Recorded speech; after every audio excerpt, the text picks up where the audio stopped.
The Three Musketeers by Alexandre Dumas. Chapter 14. The Man of Meung. The crowd was caused not by the expectation of a man to be hanged, but by the contemplation of a man who was hanged. The carriage, which had been stopped for a minute, resumed its way, passed through the crowd, threaded the Rue Saint-Honore into the Rue des Bons Enfants, and stopped before a low door. The door opened. Two guards received Bonacieux in their arms from the officer who supported him. They carried him through an alley, up a flight of stairs, and deposited him in an antechamber. All these movements had been effected mechanically as far as he was concerned. He had walked as one walks in a dream. He had a glimpse of objects as through a fog. His ears had perceived sounds without comprehending them. He might have been executed at that moment without his making a single gesture in his own defense or uttering a cry to implore mercy. He remained on the bench with his back leaning against the wall and his hands hanging down exactly on the spot where the guards placed him.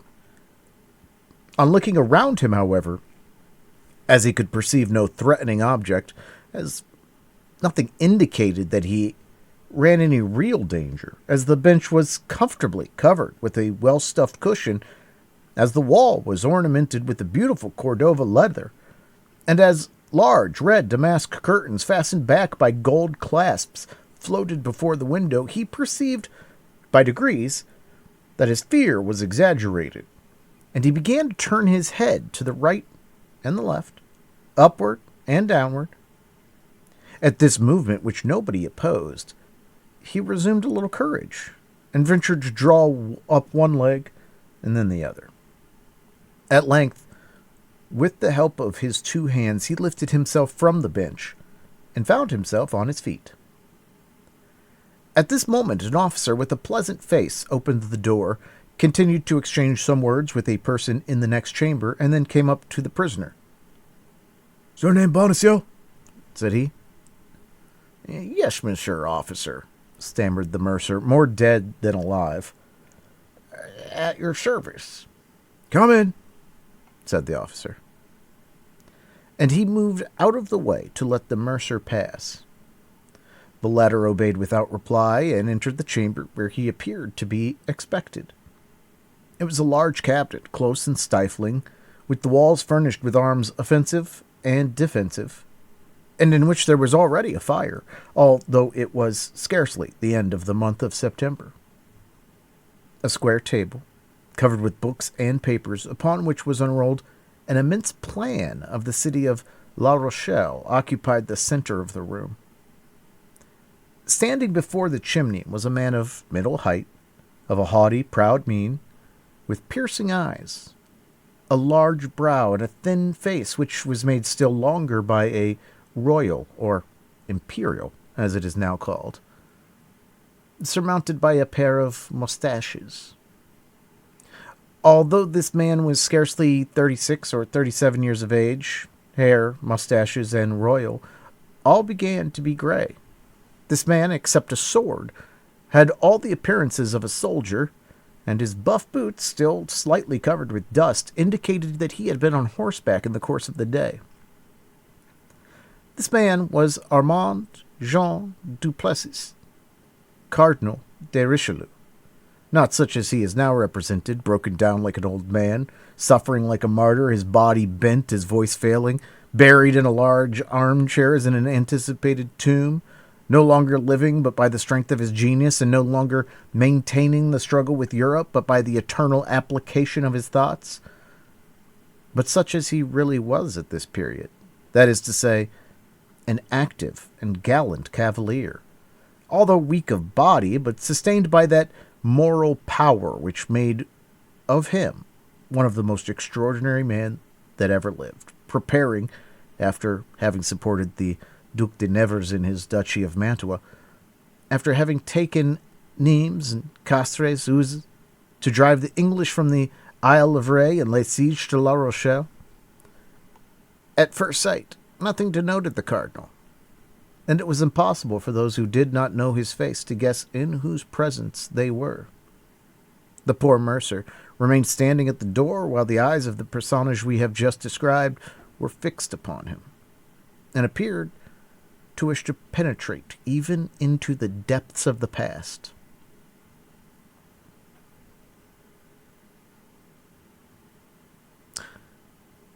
"Is this that Bonacieux?"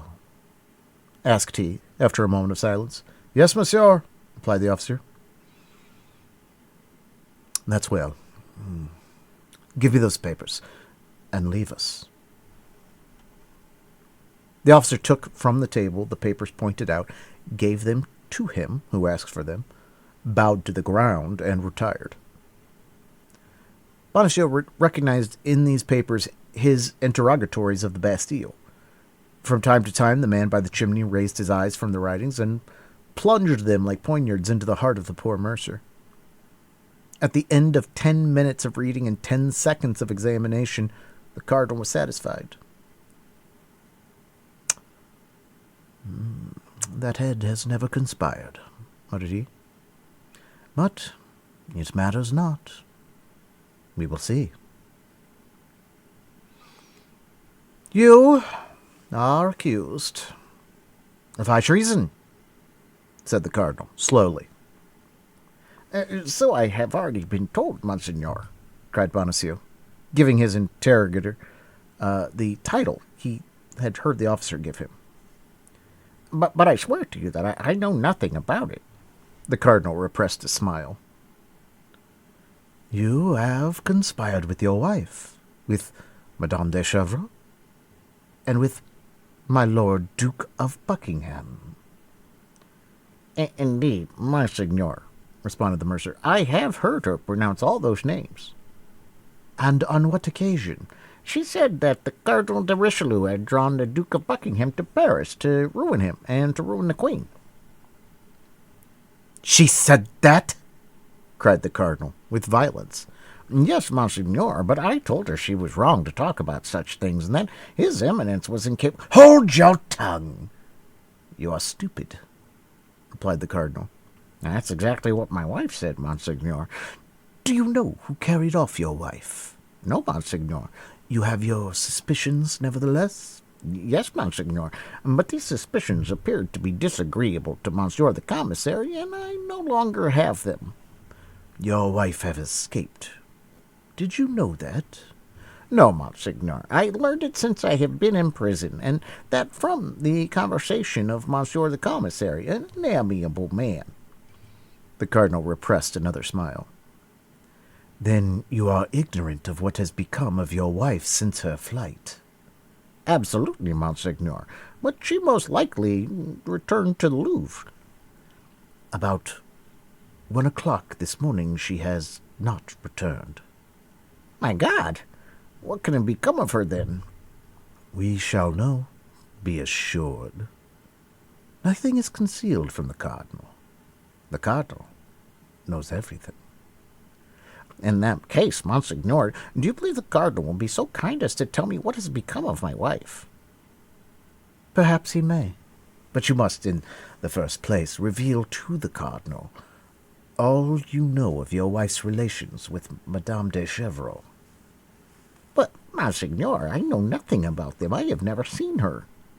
"When you went to fetch your wife from the Louvre, did you always return directly home?" "Scarcely ever. She had business to transact with linen drapers, to whose houses I have conducted her." "And how many were there of these linen drapers?" "2, monseigneur." "And where did they live?" "One in Rue de Vaugirard, and the other Rue de la Harpe." "Did you go into these houses with her?" "Never, monseigneur. I waited at the door." "And what excuse did she give you for entering all alone?" "She gave me none. She told me to wait, and I waited." "You are a very complacent husband, my dear Monsieur Bonacieux," said the cardinal. "He calls his dear monsieur. said the Monsieur to himself. Peste, matters are going all right. Should you know these doors again? Yes. Do you know the numbers? Yes. What are they? Number 25 in the Rue de Vaugirard, 75 in the Rue de la Harpe. That's well, said the Cardinal. At these words he took up a silver bell and rang it. The officer entered. Go, said he, in a subdued tone, and find Roquefort.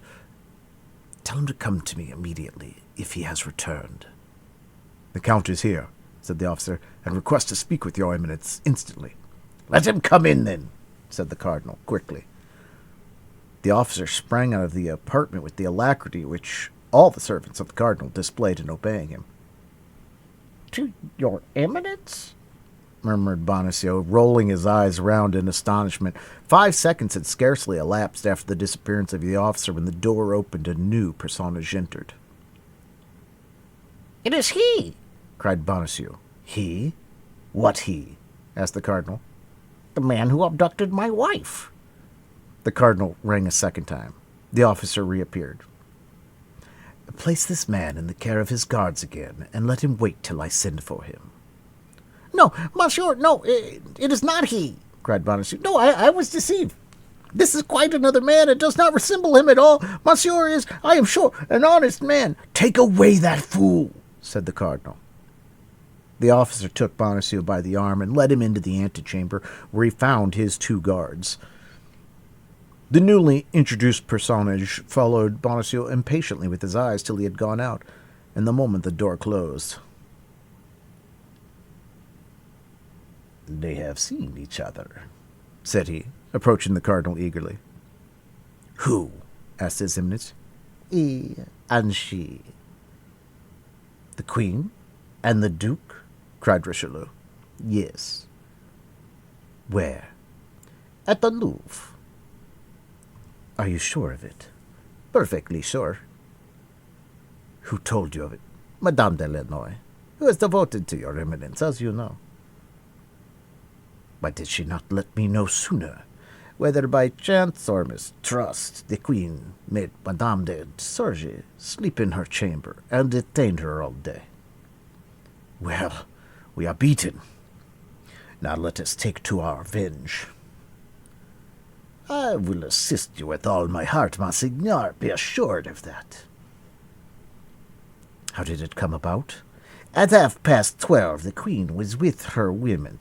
Where? In her bedchamber. Go on.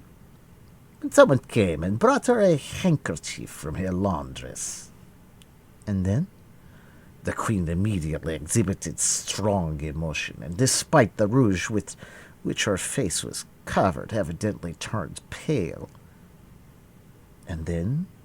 And then she then arose, and with altered voice, Ladies, said she, wait for me 10 minutes. I shall soon return. She then opened the door of her alcove and went out. Why did not Madame de Lannoy come and inform you instantly? Nothing was certain. Besides, Her Majesty had said, Ladies, wait for me, and she did not dare to disobey the Queen. How long did the Queen remain out of the chamber? 3/4 of an hour. None of her women occupied her? Only Donna Estefania. Did she return afterward? Yes, but only to take a little rosewood casket with her cipher upon it, and went out again immediately. And when she finally returned, did she bring that casket with her? No. Does Madame de Lannoy know what was in the casket? Yes, the diamond studs which His Majesty gave the Queen. And she came back without this casket. Yes. Madame de Lannoy, then, is of the opinion that she gave them to Buckingham. She is sure of it. How can she be so? In the course of the day, Madame de Lannoy, in the quality of tire-women of the Queen, looked for this casket, appeared uneasy at not finding it, and at length asked information at the Queen. And then the Queen? The queen became exceedingly red, and replied that having in the evening broken one of those studs, she had sent it to her goldsmith to be repaired. He must be called upon, and so ascertain if the thing be true or not. I have just been with him. And the goldsmith? The goldsmith has heard nothing of it. Well, well, Roquefort, all is not lost, and perhaps everything is for the best. The fact is that I do not doubt your Eminence's genius will repair the blunders of his agent. Is that it? That is exactly what I was going to say, if your Eminence had let me finish my sentence. Meanwhile, do you know where the Duchess de Chevreuse and the Duke of Buckingham are now concealed? No, Monseigneur. My people could tell me nothing on that head. But I know. You, Monseigneur. Yes, or at least I guess. They were, one in the Rue de Vaugirard, number 25. The other in the Rue de la Harpe, number 75. Does your Eminence command that they both be instantly arrested? It will be too late. They will be gone. But still, we can make sure that they are so. Take 10 men of my guardsmen and search the two houses thoroughly. Instantly, Monseigneur. And Roquefort went hastily out of the apartment. The cardinal, being left alone, reflected for an instant and then rang the bell a third time. The same officer appeared. "Bring the prisoner in again," said the cardinal. Monsieur Bonacieux was introduced afresh, and upon a sign from the cardinal, the officer retired. "You have deceived me," said the cardinal, sternly. "I?" cried Bonacieux. "I deceive your Eminence?" "Your wife, in going to Rue de Vaugirard and Rue de la Harpe, did not go to find linen drapers." "Then why did she go? Just God!" "She went to meet the Duchess de Chevreuse and the Duke of Buckingham." "Yes," cried Bonacieux, recalling all the remembrances of the circumstances. "Yes, that's it. Your Eminence is right. I told my wife several times that it was surprising that linen drapers should live in such houses as those, in houses that had no signs, but she always laughed at me. Monseigneur," continued Bonacieux, throwing himself at the Eminence's feet, "how truly you are the cardinal, the great cardinal, the man of genius whom all the world reveres." The cardinal, however contemptible might be the triumph gained over so vulgar a being as Bonacieux, did not the less enjoy it for an instant, then, almost immediately, as if a fresh thought has occurred, a smile played upon his lips, and he said, offering his hand to the mercer, "Rise, my friend. You are a worthy man." "The cardinal has touched me with his hand. I have touched the hand of the great man," cried Bonacieux. "The great man has called me his friend." "Yes, my friend, yes," said the cardinal, with that paternal tone which he sometimes knew how to assume, but which deceived none who knew him. "And as you have been unjustly suspected, well, you must be indemnified. Here, take this purse of 100 pistoles, and pardon me." "I pardon you, Monseigneur," said Bonacieux, hesitating to take the purse, fearing, doubtless, that this pretended gift was but a pleasantry.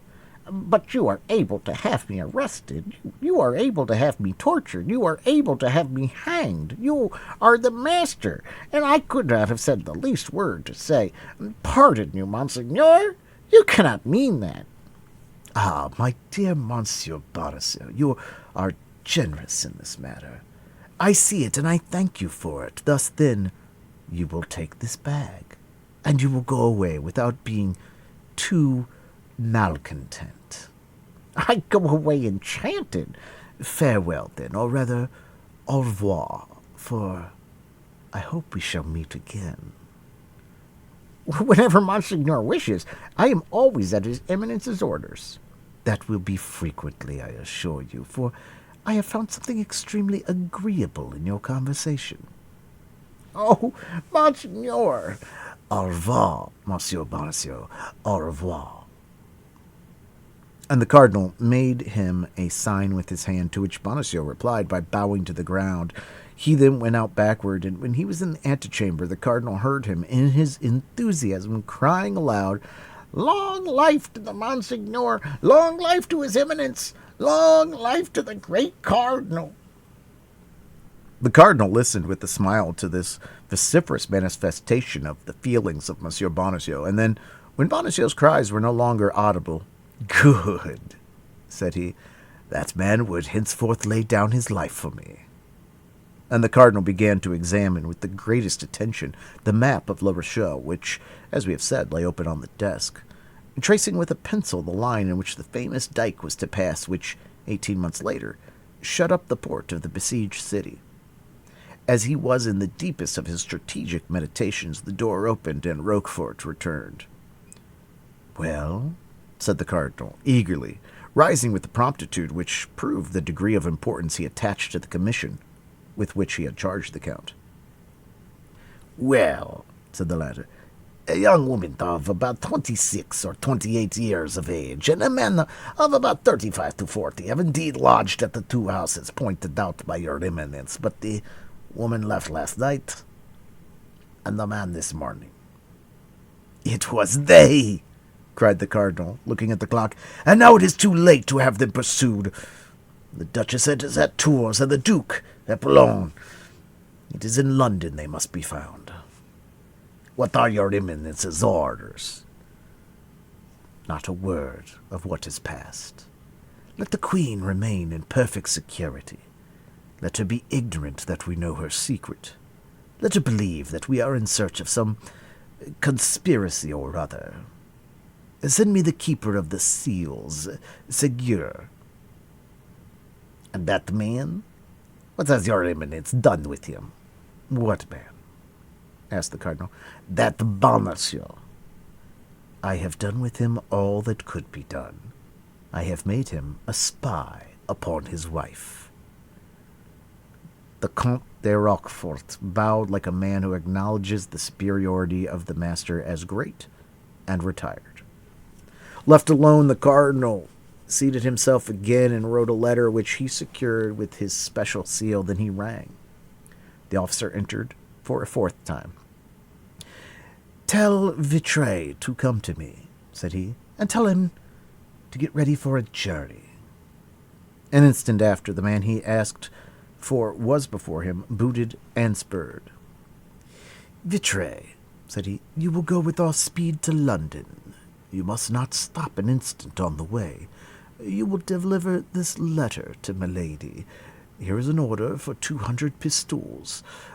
Call upon my treasurer and get the money. You shall have as much again if you are back within 6 days and have executed your commission well." The messenger, without replying a single word, bowed, took the letter, with the order of the 200 pistoles, and retired. Here is what the letter contained. "Milady, be at the first ball at which the Duke of Buckingham shall be present. He will wear on his doublet 12 diamond studs. Get as near to him as you can, and cut off 2. As soon as these studs shall be in your possession, inform me." Chapter 15. Men of the Robe and Men of the Sword. On the day after these events had taken place, Athos not having reappeared, Monsieur de Tréville was informed by D'Artagnan and Porthos of the circumstance. As to Aramis, he had asked for a leave of absence for 5 days, and was gone, it was said, to Rouen on family business.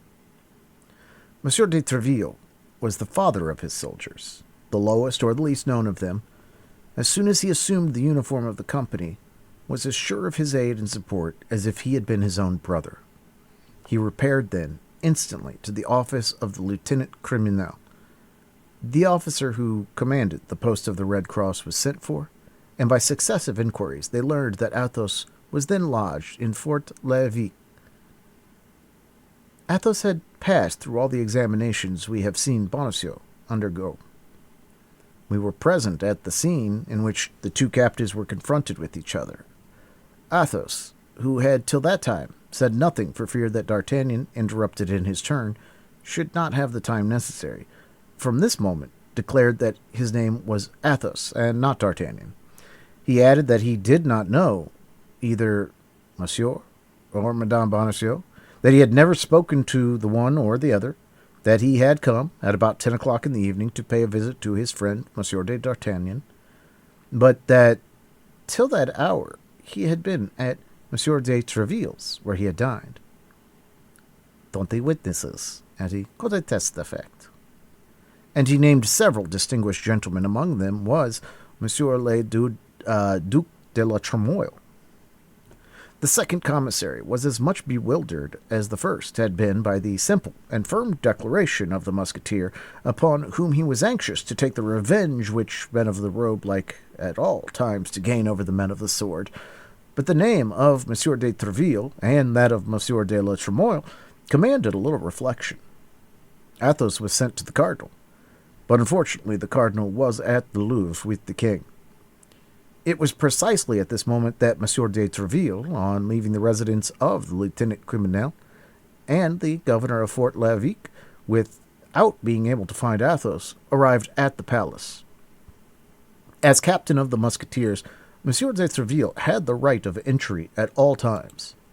It is well known how violent the king's prejudices were against the queen, and how carefully his prejudices were kept up by the cardinal, who in affairs of intrigue mistrusted women infinitely more than men. One of the grand causes of this prejudice was the friendship of Anne of Austria for Madame de Chevreuse. These two women gave him more uneasiness than the war with Spain, the quarrel with England, or the embarrassment of the finances. In his eyes, and to his conviction, Madame de Chevreuse not only served the queen in her political intrigues, but, what tormented him still more, in her amorous intrigues. At the first word the cardinal spoke of Madame de Chevreuse, who, though exiled to Tours and believed to be in that city, had come to Paris, remained there 5 days, and outwitted the police, the king flew into a furious passion. Capricious and unfaithful, the king wished to be called Louis the Just and Louis the Chaste. Posterity will find a difficulty in understanding this character, which history explains only by facts and never by reason.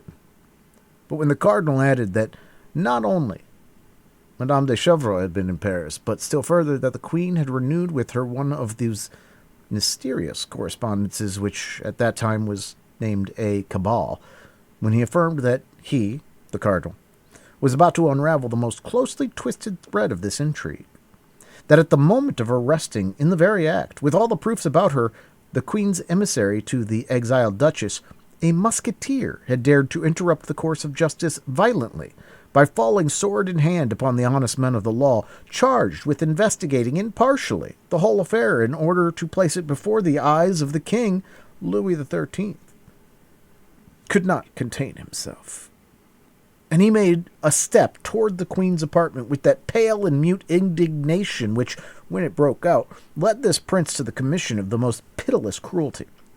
And yet, in all this, the cardinal had not yet said a word about the Duke of Buckingham. At this instant, Monsieur de Tréville entered, cool, polite, and in irreproachable costume.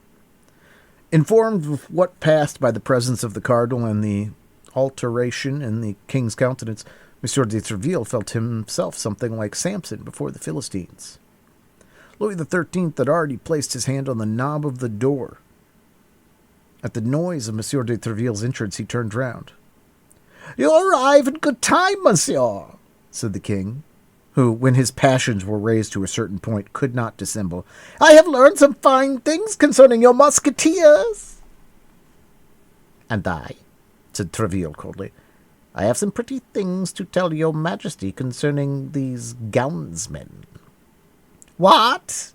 said the king, with hauteur.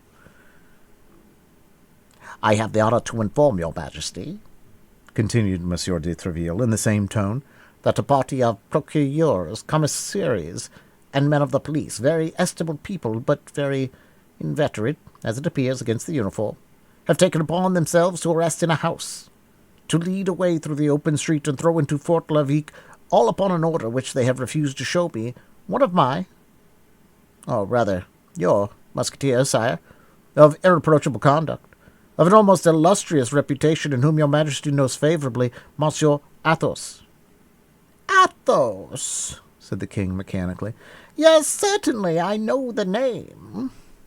"Let your majesty remember," said Tréville, "that Monsieur Athos is the musketeer who, in the annoying duel which you are acquainted with, had the misfortune to wound Monsieur de Cahusac so seriously.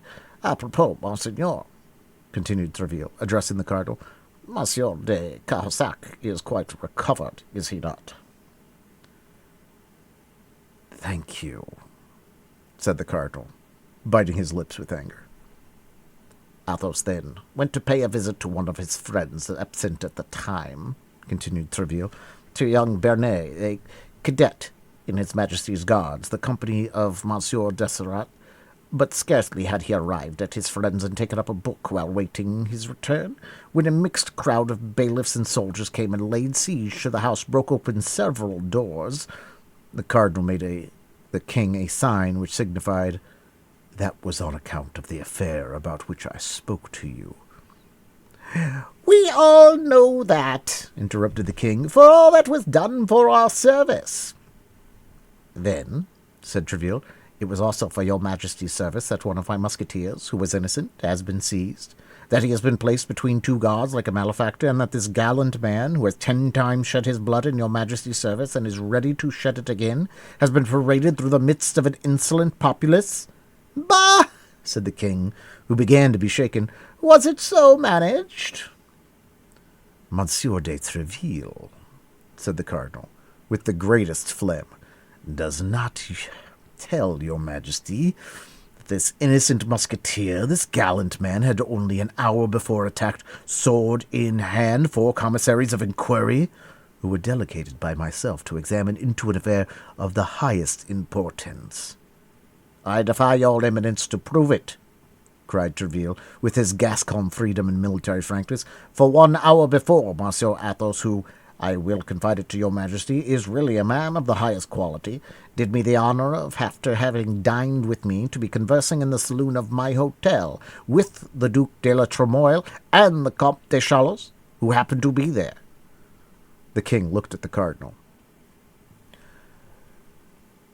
"A written examination attests it," said the cardinal, replying aloud to the mute interrogation of his majesty, "and the ill-treated people have drawn up the following, which I have the honour to present to your majesty."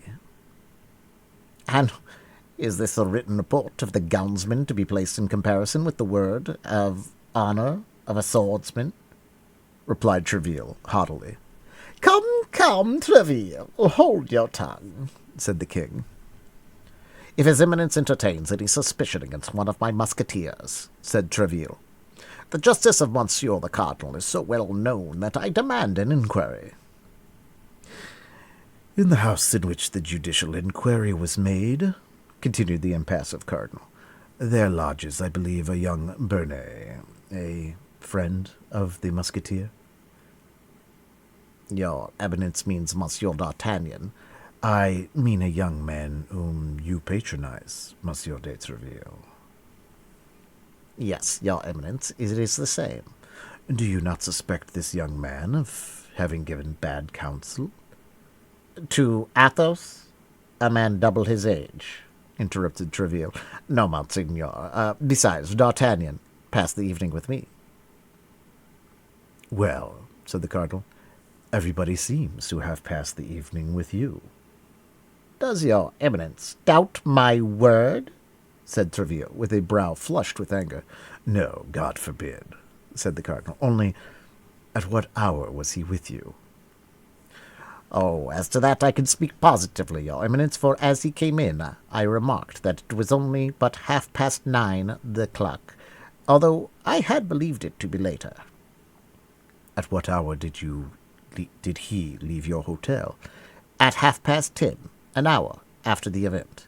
"Well," replied the cardinal, who could not for an instant suspect the loyalty of Tréville, and who felt that the victory was escaping him. "Well, but Athos was taken in the house in the Rue de Fossoyeur. Is one friend forbidden to visit another, or a musketeer of my company to fraternize with a guard of Desserat's company? Yes, when the house where he fraternizes is suspect. That house is... that house is suspected, Tréville, said the king. Perhaps you did not know it. Indeed, sir, I did not. The house may be suspected, but I deny that it is so in the part of it inhabited by Monsieur d'Artagnan, for I can affirm, sir, if I can believe what he says, that there does not exist a more devoted servant of your majesty or a more profound admirer of Monsieur the Cardinal. Was it not this D'Artagnan who wounded Jacques one day, in that unfortunate encounter which took place near the convent of the Comte de Chaux? Asked the king, looking at the cardinal, who colored with vexation. And the next day, Bonacieux. Yes, sire, yes, it is the same, and your majesty has a good memory. Come, how shall we decide? Said the king. That concerns your majesty more than me, said the cardinal. I should affirm the culpability. And I deny it, said Tréville. But his majesty has judges, and these judges will decide. That is best, said the king. Send the case before the judges. It is their business to judge, and they shall judge. Only, replied Tréville, it is a sad thing that in the unfortunate times in which we live, the purest life, the most incontestable virtue, cannot exempt a man from infamy and persecution. The army, I will answer for it, will be but little pleased at being exposed to rigorous treatment on account of police affairs. The expression was imprudent, but Monsieur Tréville launched it with the knowledge of his cause. He was desirous of an explosion, because in that case the mine throws forth fire, and fire enlightens. Police affairs? Cried the king, taking up Tréville's words. Police affairs? And what do you know about them, monsieur?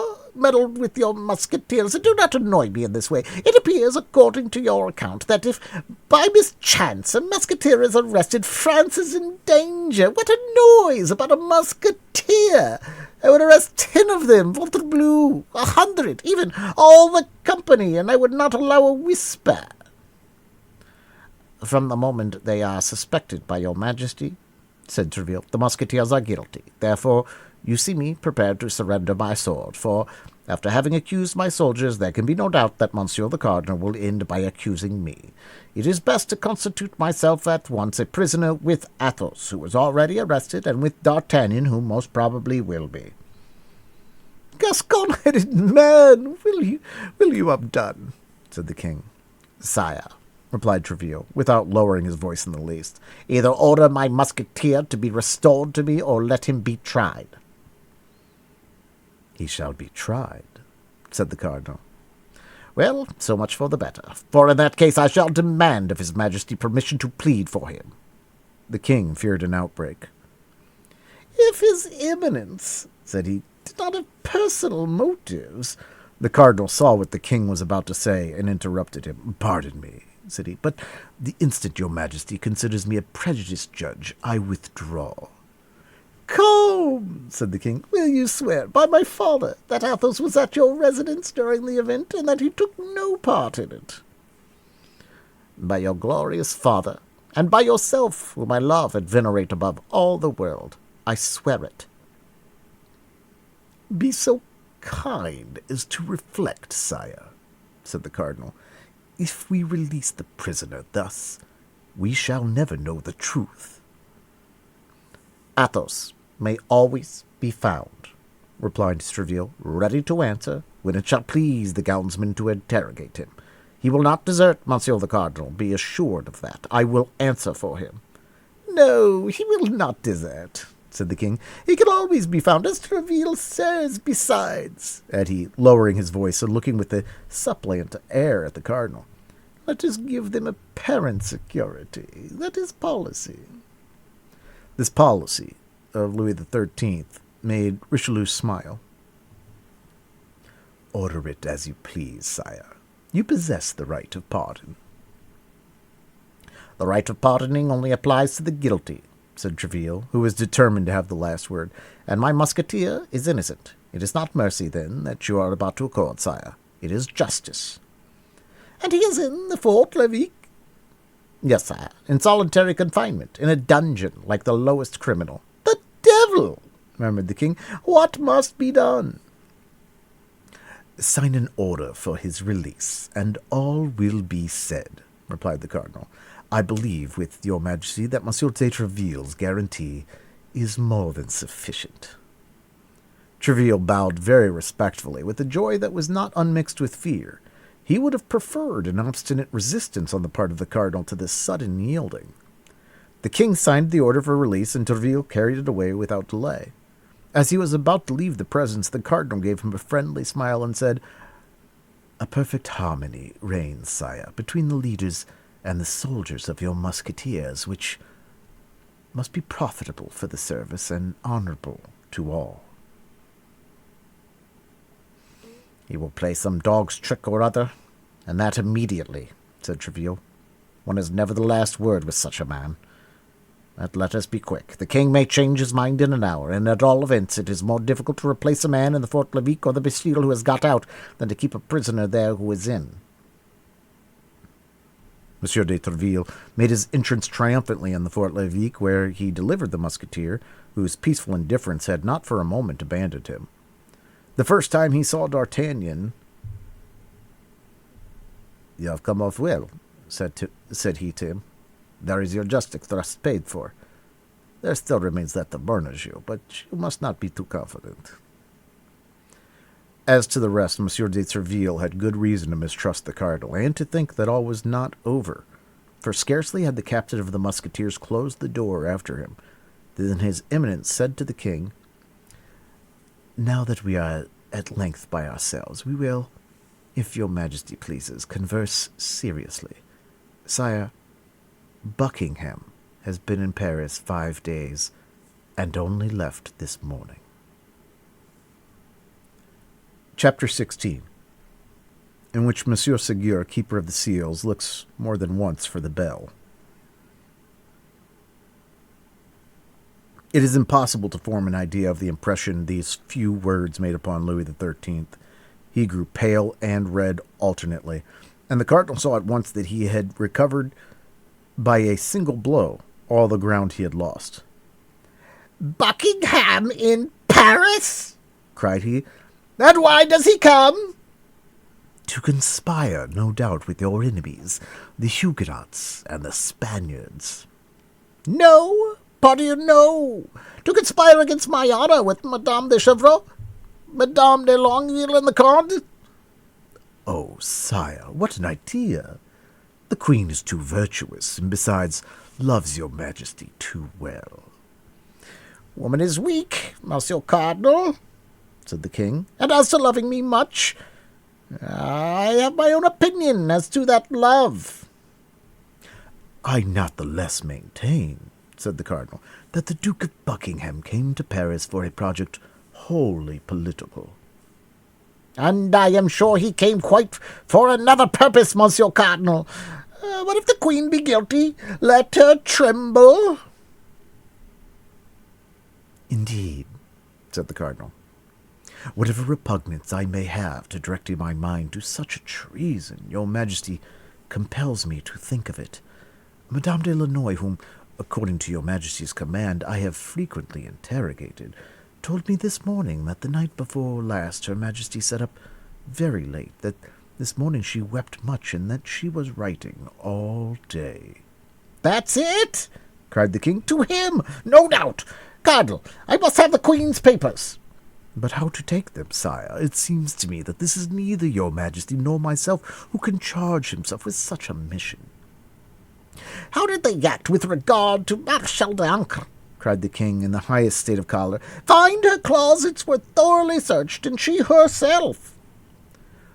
"The Marechal d'Ancre was no more than the Marechal d'Ancre, a Florentine adventurer, sire, and that was all, while the august spouse of your majesty is Anne of Austria, Queen of France, that is to say, one of the greatest princesses in the world. She is not the less guilty, Monsieur Duke.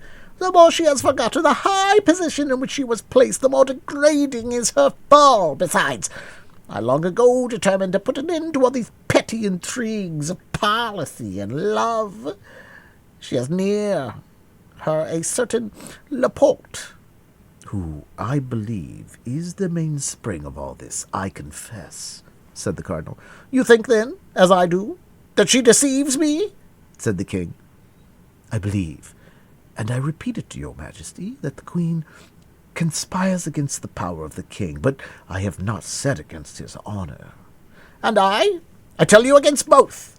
I tell you the queen does not love me. I tell you she loves another. I tell you she loves that infamous Buckingham. Why did you not have him arrested here, in Paris? Arrest the duke? Arrest the prime minister of King Charles I? Think of it, sire. What a scandal. And if the suspicions of your majesty, which I still continue to doubt, should prove to have any foundation, oh, what a terrible disclosure. What a fearful scandal. But has he exposed himself like a vagabond or a thief? He should have been... Louis XIII stopped, terrified at what he was about to say, while Richelieu, stretching out his neck, waited uselessly for the word which had died on the lips of the king. He should have been... Nothing, said the king, nothing. But all the time he was in Paris. You, of course, did not lose sight of him? No, sire. Where did he lodge? Rue de la Harpe, number 75. Where is that? By the side of the Luxembourg. And you are certain that the queen he did not see each other? I believe the queen to have too high a sense of her duty, sire. But they have corresponded. It is to him that the queen has been writing all day. Monsieur Duke, I must have those letters. Sire, notwithstanding, Monsieur Duke, at whatever price it may be, I will have them. I would, however, beg your majesty to observe. Do you, then, also join in betraying me, Monsieur Cardinal, by thus always opposing my will? Are you also in accord with Spain and England, with Madame de Chevreuse and the Queen? Sire, replied the cardinal, sighing, I believe myself secure from such a suspicion. Monsieur Cardinal, you have heard me. I will have those letters. There is but one way. What is that? That would be to charge Monsieur de Seguier, the keeper of the seals, with this mission. The matter enters completely into the duties of the post. Let him be sent for instantly. He is most likely at my hotel. I requested him to call, and when I came to the Louvre, I left orders if he came to desire him to wait. Let him be sent for instantly. Your Majesty's orders shall be executed, but what? But the Queen will perhaps refuse to obey. My orders? Yes, but if she is ignorant that these orders come from the king, well, that she may have no doubt on that head. I will go and inform her myself. Your Majesty will not forget that I have done everything in my power to prevent eruption. Yes, Duke, yes, I know you are very indulgent toward the Queen. Too indulgent, perhaps. We shall have occasion, I warn you, at some future period speak of that. Whenever it shall please your Majesty. But I shall be always proud and happy, sire, to sacrifice myself to the harmony which I desire to see reign between you and the Queen of France. Very well, Cardinal, very well. But meantime, send for Monsieur the Keeper of the Seals. I will go to the Queen. And Louis XIII, opening the door of communication, passed into the corridor which led from his apartments to those of Anne of Austria. The queen was in the midst of her women, Madame de Guiton, Madame de Sable, Madame de Montbrison, Madame de Guemin. In a corner was the Spanish companion, Donna Estefania, who had followed her from Madrid. Madame Guemin was reading aloud, and everybody was listening to her with attention, with the exception of the queen, who had, on the contrary, desired this reading in order that she might be able, while feigning to listen, to pursue the thread of her own thoughts. These thoughts, gilded as they were by a last reflection of love, were not the less sad. Anne of Austria, deprived of the confidence of her husband, pursued by the hatred of the cardinal, who could not pardon her for having repulsed a more tender feeling, having before her eyes the example of the queen mother whom that hatred had tormented all her life. Though Marie de Medicis, if the memoirs of the time are to be believed, had begun by according to the cardinal that sentiment which Anne of Austria always refused him. Anne of Austria had seen her most devoted servants fall around her, her most intimate confidants, her dearest favorites. Like those unfortunate persons endowed with a fatal gift, she brought misfortune upon everything she touched. Her friendship was a fatal sign which called down persecution. Madame de Chevreul and Madame de Bernay were exiled, and Laporte did not conceal from his mistress that he expected to be arrested every instant.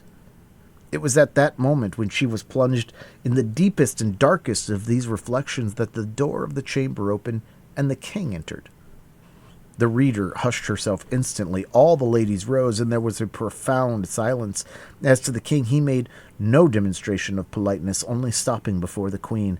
"Madame," said he, "you are about to receive a visit from the chancellor, who will communicate certain matters to you with which I have charged him."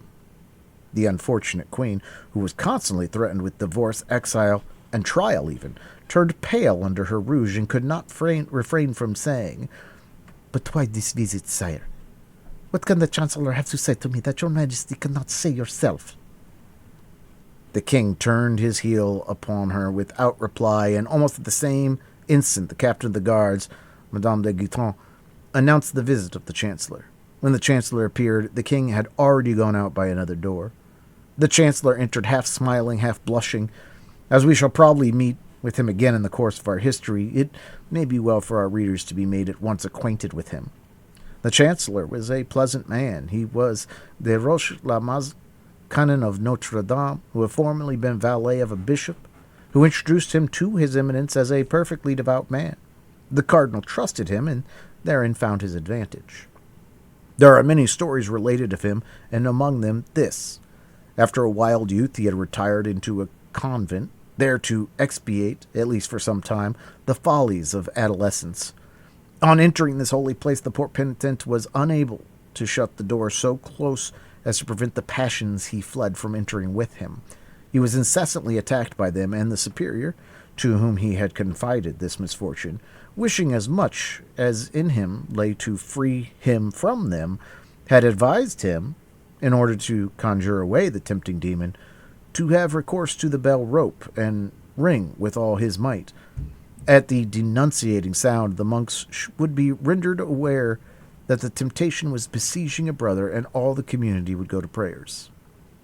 This advice appeared good to the future chancellor. He conjured the evil spirit with abundance of prayers offered by the monks, but the devil does not suffer himself to be easily dispossessed from a place in which he has fixed his garrison. In proportion as they redoubled the exorcisms, he redoubled the temptations, so that day and night the bell was ringing full swing, announcing the extreme desire for mortification which the penitent experienced. The monks had no longer an instant of repose. By day they did nothing but ascend and descend the steps which led to the chapel. At night, in addition to complines and matins, they were further obliged to leap 20 times out of their beds and prostrate themselves on the floor of their cells. It is not known whether it was the devil who gave way or the monks who grew tired, but within 3 months the penitent reappeared in the world with the reputation of being the most terrible possessed that had ever existed. On leaving the convent, he entered the magistracy, became president on the place of his uncle, embraced the cardinal's party, which did not prove want of sagacity, became chancellor, served his eminence with zeal in his hatred against the Queen Mother and his vengeance against Anne of Austria, stimulated the judges in the affair of Calais, encouraged the attempts of Madame de Laffemas, chief gamekeeper of France, then at length invested with the entire confidence of the cardinal, a confidence which he had so well earned, he received the singular commission for the execution of which he presented himself in the queen's apartments. The queen was still standing when he entered, but scarcely had she perceived him than she reseated herself in her armchair and made a sign to her women to resume their cushions and stools, and with an air of supreme hauteur said, What do you desire, monsieur? And with what object do you present yourself here?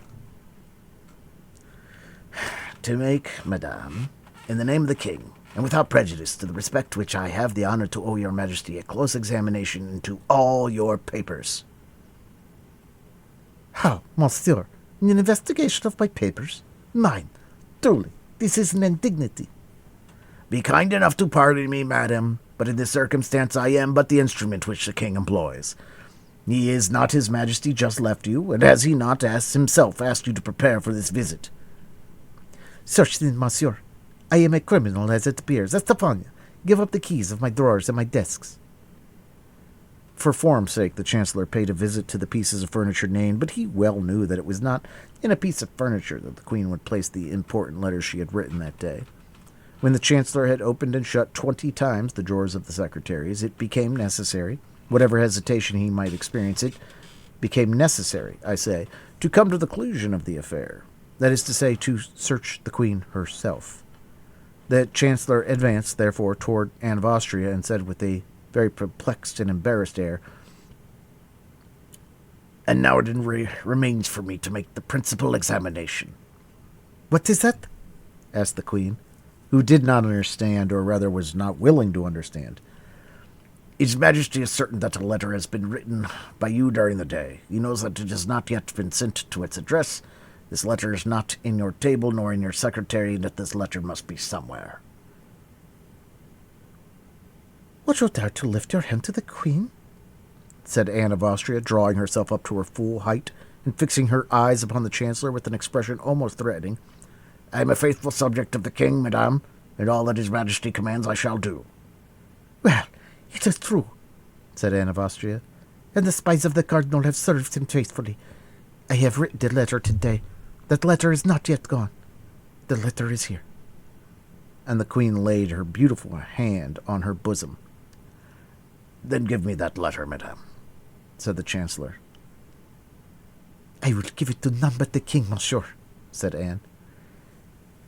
If the king had desired but the letter should be given to him, madame, he would have demanded it of you himself. But I repeat to you, I am charged with reclaiming it, and if you do not give it up, well, he has then charged me to take it from you. Ha! What do you say? That my orders go far, madame, and that I am authorized to seek for the suspected paper even on the person of your Majesty. What horror! cried the Queen. Be kind enough then, madame, to act more compliantly. The conduct is infamously violent. Do you know that, monsieur? The king commands it, madame. Excuse me. I will not suffer it. No, no, I would rather die, cried the Queen, in whom the imperious blood of Spain and Austria began to arise.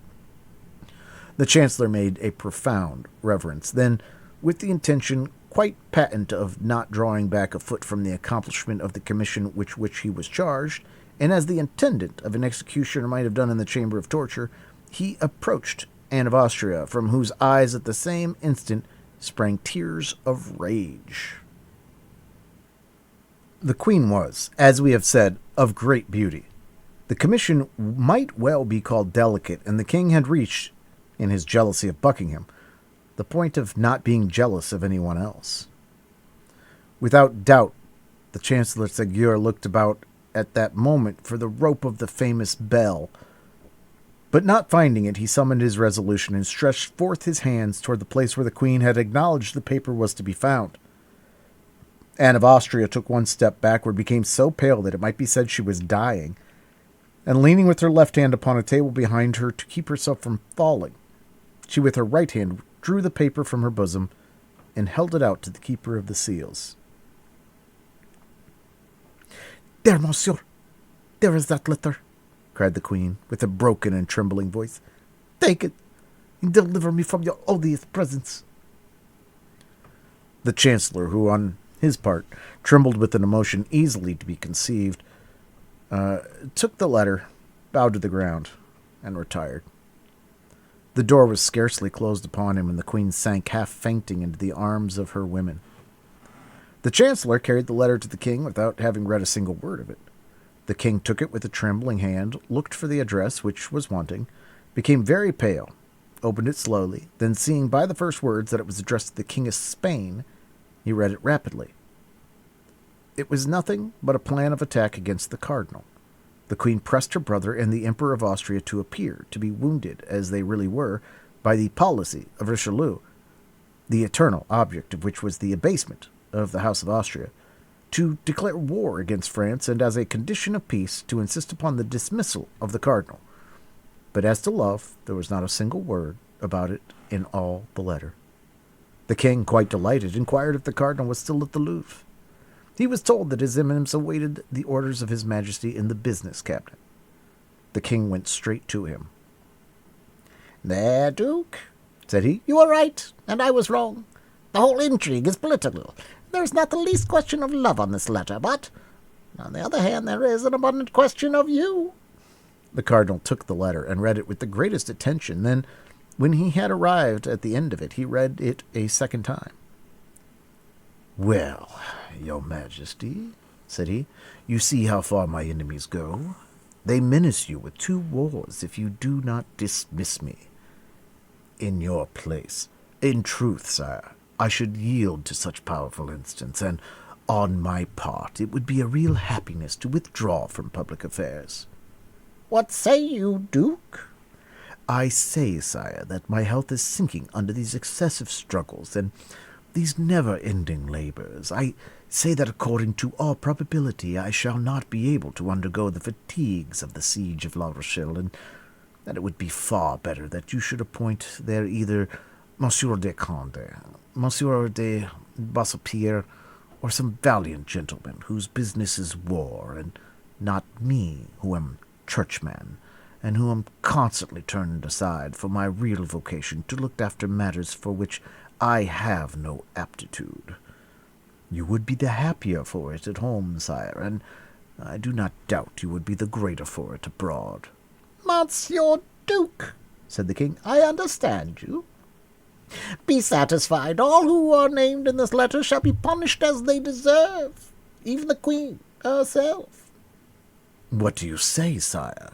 God forbid that the queen should suffer the least inconvenience or uneasiness on my account.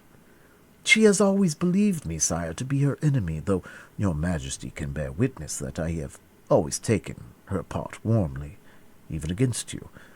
Oh, if she betrayed your majesty on the side of your honor, it would be quite another thing, and I should be the first to say, no grace, sire, no grace for the guilty. Happily, there is nothing of the kind, and your majesty has just acquired a new proof of it." "That is true, Monsieur Cardinal," said the king, "and you were right, as you always are, but the queen, not the less, deserves all my anger." "It is you, sire, who have now incurred hers, and even if she were to be seriously offended, I could well understand it. Your majesty has treated her with a severity." "It is thus I always treat my enemies, and yours, Duke, however high they may be placed, and whatever peril I may incur in acting severely toward them." "The queen is my enemy, but is not yours, sire. On the contrary, she is a devoted, submissive, and irreproachable wife. Allow me, then, sire, to intercede for her with your majesty." "Let her humble herself, then, and come to me first." "On the contrary, sire, set the example. You have committed the first wrong, since it was you who suspected the queen." "What? I make the first advances?" said the king. "Never!" "Sire, I entreat you to do so." "Besides, in what manner can I make advances first?" "By doing a thing which you know will be agreeable to her." "What is that?" "Give a ball. You know how much the queen loves dancing. I will answer for it. Her resentment will not hold out against such an attention." "Monsieur Cardinal, you know that I do not like worldly pleasures." "The queen will only be the more grateful to you, as she knows your antipathy for that amusement. Besides, it will be an opportunity for her to wear those beautiful diamonds which you gave her recently on her birthday, and which she has since had no occasion to adorn herself." "We shall see, Monsieur Cardinal. We shall see," said the king, who, in his joy at finding the queen guilty of a crime which he cared little about, and innocent of a fault of which he had great dread, was ready to make up all differences with her. We shall see, but upon my honor, you ought to indulge towards her. Sire, said the cardinal, leave severity to your ministers.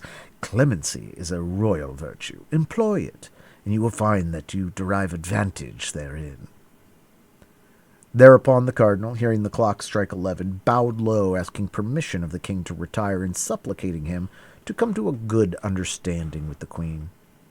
Anne of Austria, who, in consequence of the seizure of her letter, expected reproaches, was much astonished the next day to see the king make some attempts at reconciliation with her. Her first movement was repellent. Her womanly pride and her queenly dignity had both been so cruelly offended that she could not come around at the first advance, but, over-persuaded by the advice of her women, she at last had the appearance of beginning to forget. The king took advantage of this favorable moment to tell her that he had the intention of shortly giving a fete.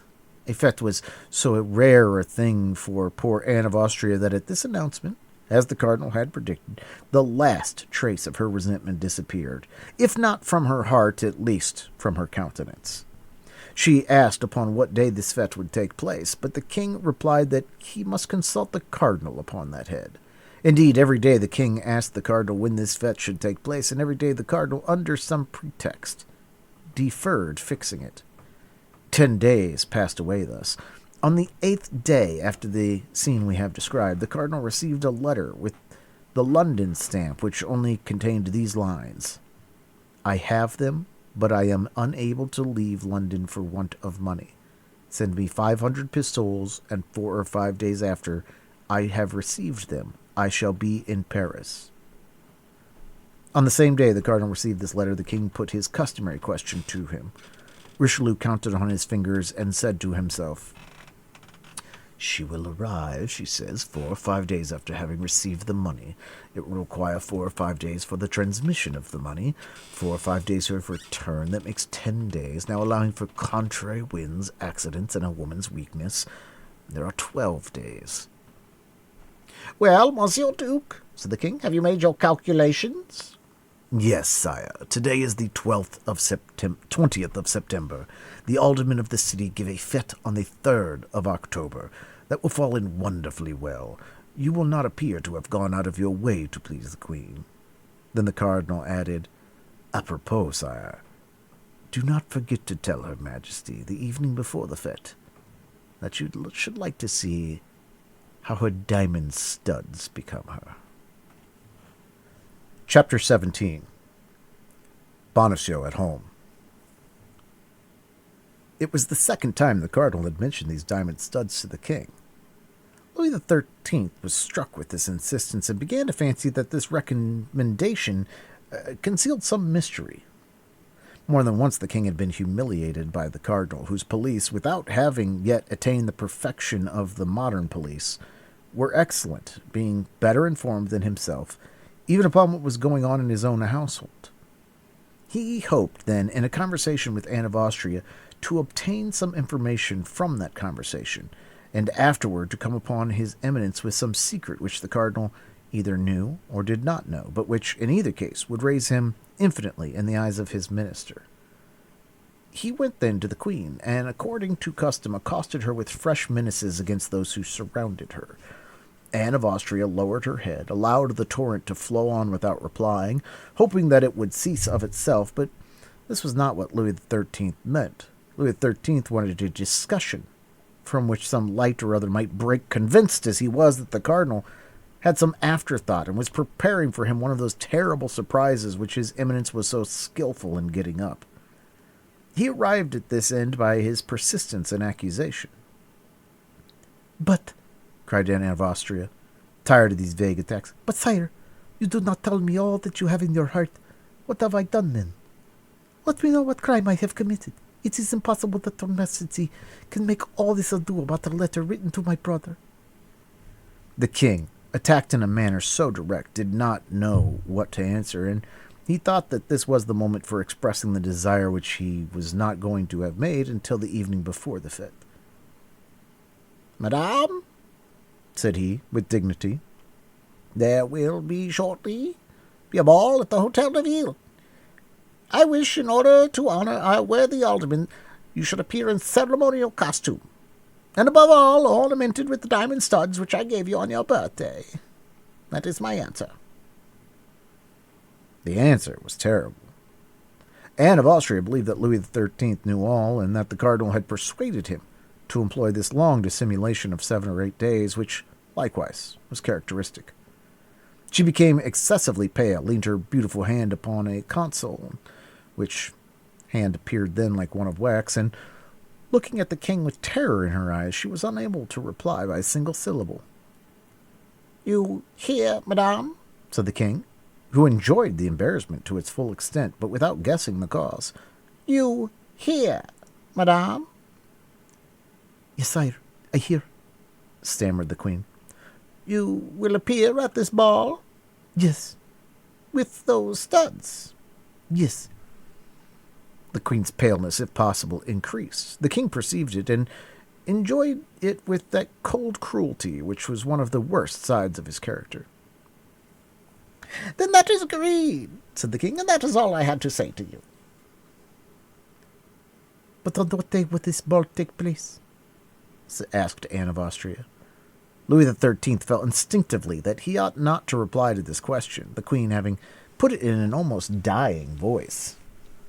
"Oh, very shortly, madame," said he, "but I do not precisely recollect the date of the day. I will ask the cardinal."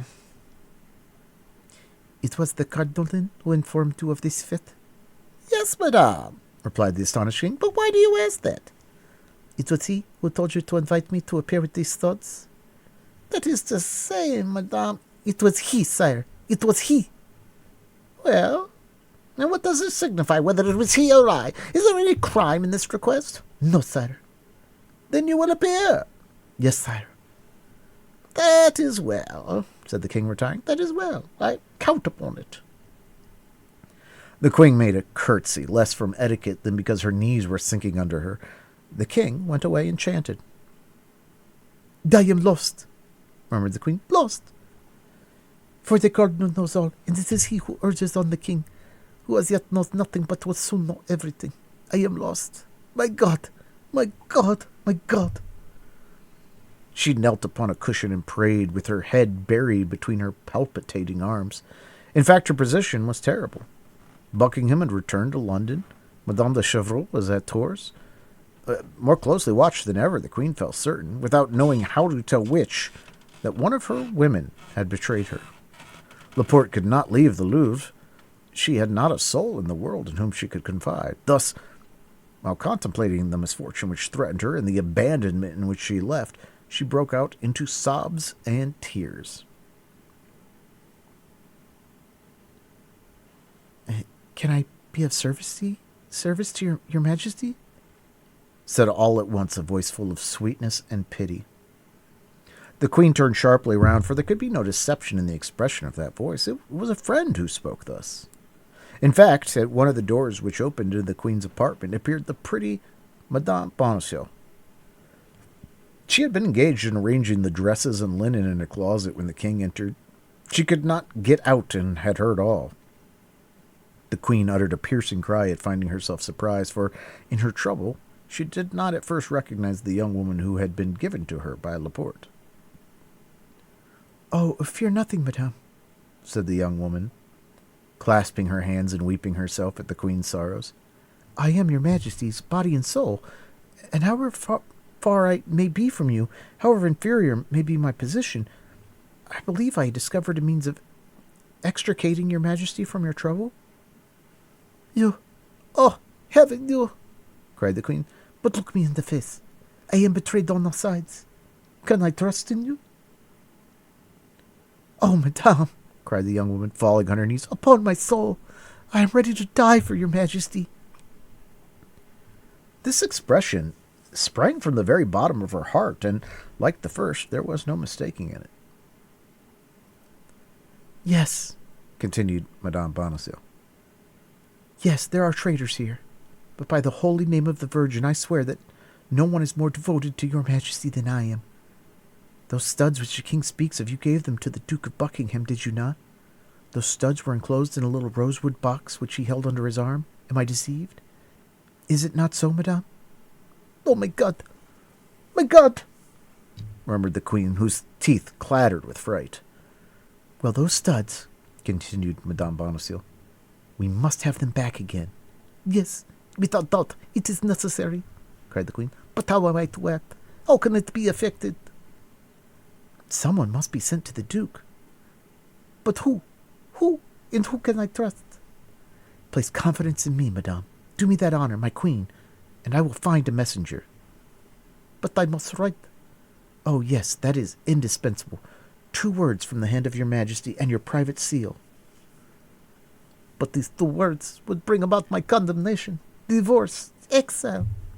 Yes, if they fell into infamous hands, but I will answer for these 2 words being delivered to their address. Oh, my God.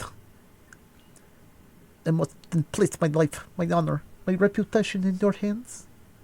Yes, yes, madam, you must, and I will save them all. But how? Tell me at least the means. My husband has been at liberty these 2 or 3 days. I have not yet had time to see him again. He's a worthy, honest man who entertains neither love nor hatred for anybody. He will do anything I wish. He will set out upon receiving an order from me without knowing what he carries, and he will carry your majesty's letter, without even knowing it's from your majesty, to the address which is on it. The queen took the 2 hands of the young woman with a burst of emotion, gazed at her as if to read her very heart, and seeing nothing but sincerity in her beautiful eyes, embraced her tenderly. Do that, cried she, and you will have saved my life. You will have saved my honor. Do not exaggerate the service I have the happiness to render your majesty. I have nothing to save for your majesty. You are only the victim of perfidious plots. That is true.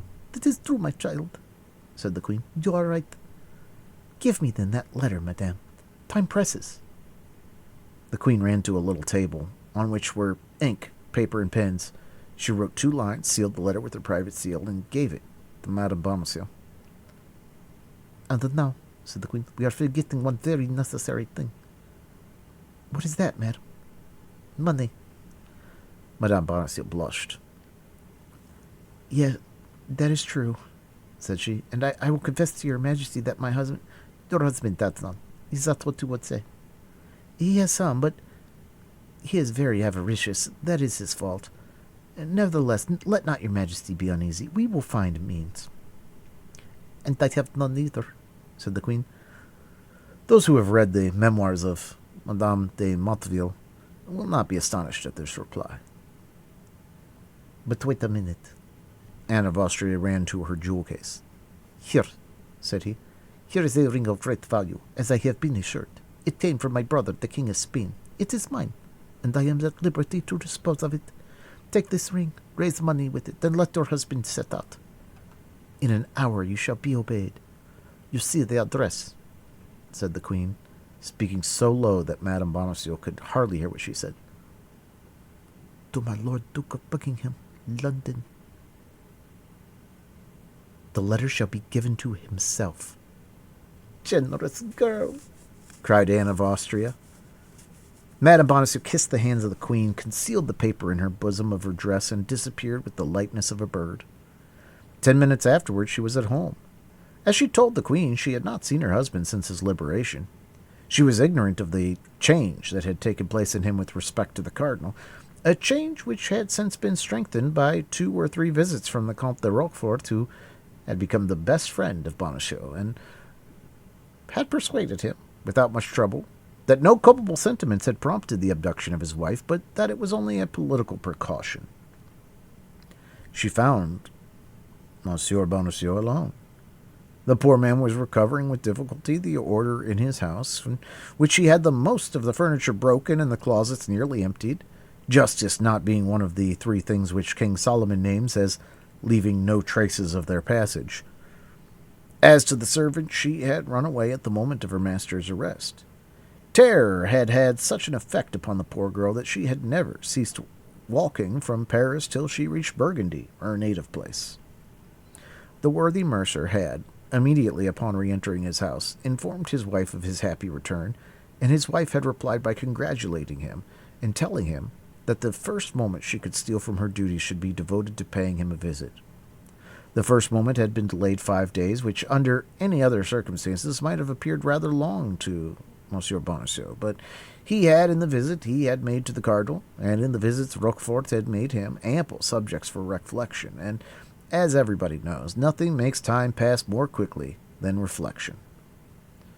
This was the more so because Bonacieux's reflections were all rose-colored. Roquefort had called him his friend, and his dear Bonacieux, and never ceased telling him that the cardinal had a great respect for him.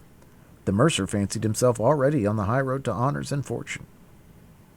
On her side, Madame Bonacieux had also reflected, but, it must be admitted, upon something widely different from ambition.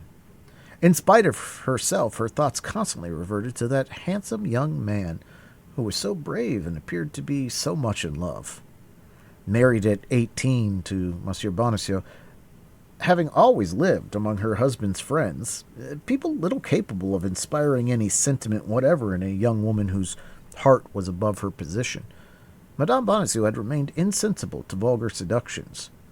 But at this period the title of gentleman had great influence with the citizen class, and D'Artagnan was a gentleman. Besides, he wore the uniform of the guards, which, next to that of the Musketeers, was most admired by the ladies. He was, we repeat, handsome, young, and bold. He spoke of love like a man who did love, and was anxious to be loved in return. There was certainly enough in all this to turn a head only 23 years old, and Madame Bonacieux had just attained the happy period of life.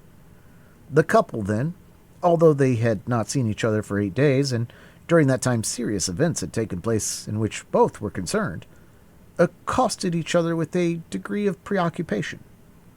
Nevertheless, Bonacieux manifested real joy and advanced towards his wife with open arms. Madame Bonacieux presented her cheek to him. "Let us talk a little," said she. "How?" said Bonacieux, astonished. "Yes, I have something of the highest importance to tell you." "True," said he, "and I have some questions sufficiently serious to put to you. Describe to me your abduction, I pray you." "Oh, that's of no consequence just now," said Madame Bonacieux. "And what does it concern, then? My captivity?" "I heard of it the day it happened, but as you were not guilty of any crime, as you were not guilty of any intrigue, as you, in short, knew nothing that could compromise yourself or anybody else, I attached no more importance to that event than it merited." "You speak very much at your ease, madam," said Bonacieux, hurt at the little interest his wife showed in him. "Do you know that I was plunged during a day and night in the dungeon in the Bastille?" "Oh, a day and night soon pass away. Let us return to the object that brings me here." "What? That which brings you home to me? Is it not the desire of seeing a husband again for whom you have been separated for a week?" asked the mercer, piqued to the quick. "Yes, that first, and other things afterwards." "Speak." "It is a thing of the highest interest, and upon which our future fortune perhaps depends." "The complexion of our fortune has changed very much since I saw you, Madame Bonacieux, and I should not be astonished if in the course of a few months it were to excite the envy of many folks." "Yes, particularly if you follow the instructions which I am about to give you." "Me?" "Yes, you. There is a good and holy action to be performed, monsieur, and much money to be gained at the same time." Madame Bonacieux knew that in talking of money to her husband, she took him on his weak side. But a man, were he even a mercer, when he had talked for 10 minutes with Cardinal Richelieu, is no longer the same man. "Much money to be gained?" said Bonacieux, protruding his lip. "Yes, much." "About how much?" 1,000 pistoles, perhaps."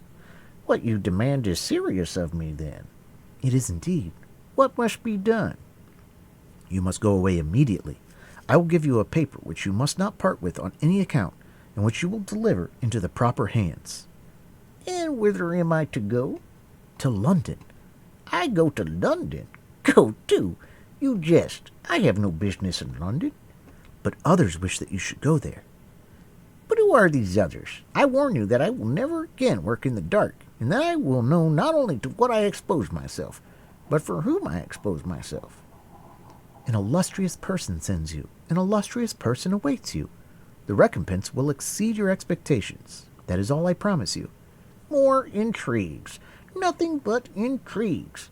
Thank you, madam. I am aware of them now. Monsieur Cardinal has enlightened me on that head. The Cardinal? Cried Madame Bonacieux. Have you seen the Cardinal? He sent for me, answered the mercer proudly. And you responded to his bidding, you imprudent man? Well, I can't say I had much choice of going or not going, for I was taken to him between two guards. It is true also that, as I did not then know his eminence, if I had been able to dispense with the visit, I should have been enchanted. He ill-treated you then? He threatened you? He gave me his hand and called me his friend. His friend! Do you hear that, madam? I am the friend of the great cardinal. Of the great cardinal? Perhaps you would contest this right to the title, madam? I would contest nothing. But I tell you that the favor of a minister is ephemeral, and that a man must be mad to attach himself to a minister. There are powers above his which do not depend upon a man or the issue of an event. It is to these powers that we should rally. I am sorry for it, madam, but I acknowledge no other power but that of the great man whom I have the honor to serve. You serve the cardinal? Yes, madam. As his servant, I will not allow you to be concerned in plots against the safety of the state, or to serve the intrigues of a woman who is not French and who has a Spanish heart. Fortunately, we have the great cardinal. His vigilant eye watches over and penetrates to the bottom of the heart. Bonacieux was repeating word for word a sentence which he had heard from the Comte de Roquefort, but the poor wife, who had reckoned on her husband, and who, in that hope, had answered for him to the queen, did not tremble the less, both at the danger into which she had nearly cast herself and at the helpless state to which she was reduced. Nevertheless, knowing the weakness of her husband, and more particularly his cupidity, she did not despair of bringing him round to her purpose. "Ah, you are a cardinalist, then, monsieur, are you?" cried she. "And you serve the party of those who maltreat your wife and insult your queen?" "Private interests are as nothing before the interests of all. I am for those who save the state," said Bonacieux emphatically. "And what do you know of the state you talk of?" said Madame Bonacieux, shrugging her shoulders. "Be satisfied with a plain, straightforward citizen, and turn to that side which offers the most advantages." Said Bonacieux, slapping a plump round bag which returned a sound of money. "What do you think of this, madam preacher?" "Whence comes that money?" "You do not guess?" "From the cardinal?" "From him. And from my friend, the Comte de Roquefort." "The Comte de Roquefort? Why, it was he who carried me off." "That may be, madame." "And you received silver from that man?" "Have you not said that abduction was entirely political?" "Yes, but that abduction had for its object the betrayal of my mistress, to draw from me by torture confessions that might compromise the honor and perhaps the life of my august mistress." "Madame," replied Bonacieux, "your august mistress is a perfidious Spaniard, and what the cardinal does is well done." "Monsieur," said the young woman, "I know you to be cowardly, avaricious, and foolish, but I never till now believed you infamous." "Madame," said Bonacieux, who had never seen his wife in a passion, and recoiled before this conjugal anger. "Madame, what do you say?" "I say you are a miserable creature," continued Madame Bonacieux, who saw she was regarding some little influence over her husband. "You meddle with politics, do you? And still more with cardinalist politics? Why, you sell yourself, body and soul, to the demon, the devil, for money?" "No, to the cardinal." "It's the same thing," cried the young woman. "Who calls Richelieu calls Satan." Hold your tongue, madam. You may be overheard." "Yes, you are right. I should be ashamed for anyone to know your baseness." "But what do you require me of, then? Let us see." "I have told you. You must depart instantly, monsieur. You must accomplish loyally the commission with which I deign to charge you, and on that condition I pardon everything. I forget everything, and what is more," and she held out her hand to him, "I restore my love." Bonacieux was cowardly and avaricious, but he loved his wife. He was softened. A man of 50 cannot long bear malice with a wife of 23. Madame Bonacieux saw that he hesitated. "Come, Have you decided? Said she. But, my dear love, reflect a little upon what you require of me. London is far from Paris, very far, and perhaps the commission with which you charge me is not without dangers. What matters it if you avoid them? Hold, Madame Bonacieux, said the mercer. Hold. I positively refuse. Intrigue terrifies me. I have seen the Bastille. That's a frightful place, that Bastille. Only, to think of it makes my flesh crawl. They threaten me with torture. Do you know what torture is? Wooden points they stick in between your legs till the bones stick out? No. I will not go. And morbleu, why do you not go yourself? For, in truth, I think I have hitherto been deceived in you. I really believe you are a man, and a violent one, too. And you are a woman, a miserable woman, stupid and brutal. You are afraid, are you? Well, if you do not go this very instant, I will have you arrested by the Queen's order, and I will have you placed in the Bastille which you dread so much. Bonacieux fell into profound reflection. He weighed the two angers in his brain, that of the cardinal and that of the queen. That of the cardinal predominated enormously. Have me arrested on the part of the Queen, said he, and I will appeal to his eminence. At once, Madame Bonacieux saw she had gone too far, and she was terrified at having communicated so much. She for a moment contemplated with fright that stupid countenance, impressed with the invincible resolution of a fool that is overcome by fear. Well, be it so, said she. Perhaps when all is considered you are right. In the long run, a man knows more about politics than a woman, particularly such as you, like you, Monsieur Bonacieux, have conversed with the cardinal, and yet it is very hard, added she, that a man upon whose affection I thought I might depend treats me thus unkindly, and will not comply with any of my fancies. That is because your fancies go too far, replied the triumphant Bonacieux, and I mistrust them. Well, I will give it up then, said the young woman, sighing. It is well as it is. Say no more about it. At least you should tell me what I should have to do in London, replied Bonacieux, who remembered a little too late that Rochefort had desired him to endeavor to obtain his wife's secrets. It is no use for you to know anything about it, said the young woman, whom an instinctive mistrust now impelled to draw back. It was about one of those purchases that interest women, a purchase by which much might have been gained. But the more the young woman excused herself, the more important Bonacieux thought the secret which she declined to confide to him. He resolved then to hasten immediately to the residence of the Comte de Rochefort and tell him that the Queen was seeking for a messenger to send to London. Pardon me for quitting you, my dear Madame Bonacieux, said he, but not knowing you would come to see me, I have made an engagement with my friend. I shall soon return, and if you will wait only a few minutes for me, as soon as I have concluded my business with that friend, as it is growing late, I will come back and reconduct you to the Louvre. Thank you, monsieur. You are not brave enough to be of any use to me whatever, replied Madame Bonacieux. I shall return very safely to the Louvre, all alone. Yeah, as you please, Madame Bonacieux, said the ex-mercer. Shall I see you again soon? Next week. I hope my duties will afford me a little liberty, and I will take advantage of it to come and put things in order here, as they must necessarily be much deranged. Very well. I shall expect you. You are not angry with me? Not the least in the world. Till then? Till then. Bonacieux kissed his wife's hand and set off at a quick pace. Well, said Madame Bonacieux, when her husband had shut the street door and she found herself alone, that imbecile lacked but one thing, to become a cardinalist, and I, who have answered for him to the Queen, I, who have promised my poor mistress, oh, my God, she will take me for one of those wretches with whom the palace swarms and who are placed about her as spies.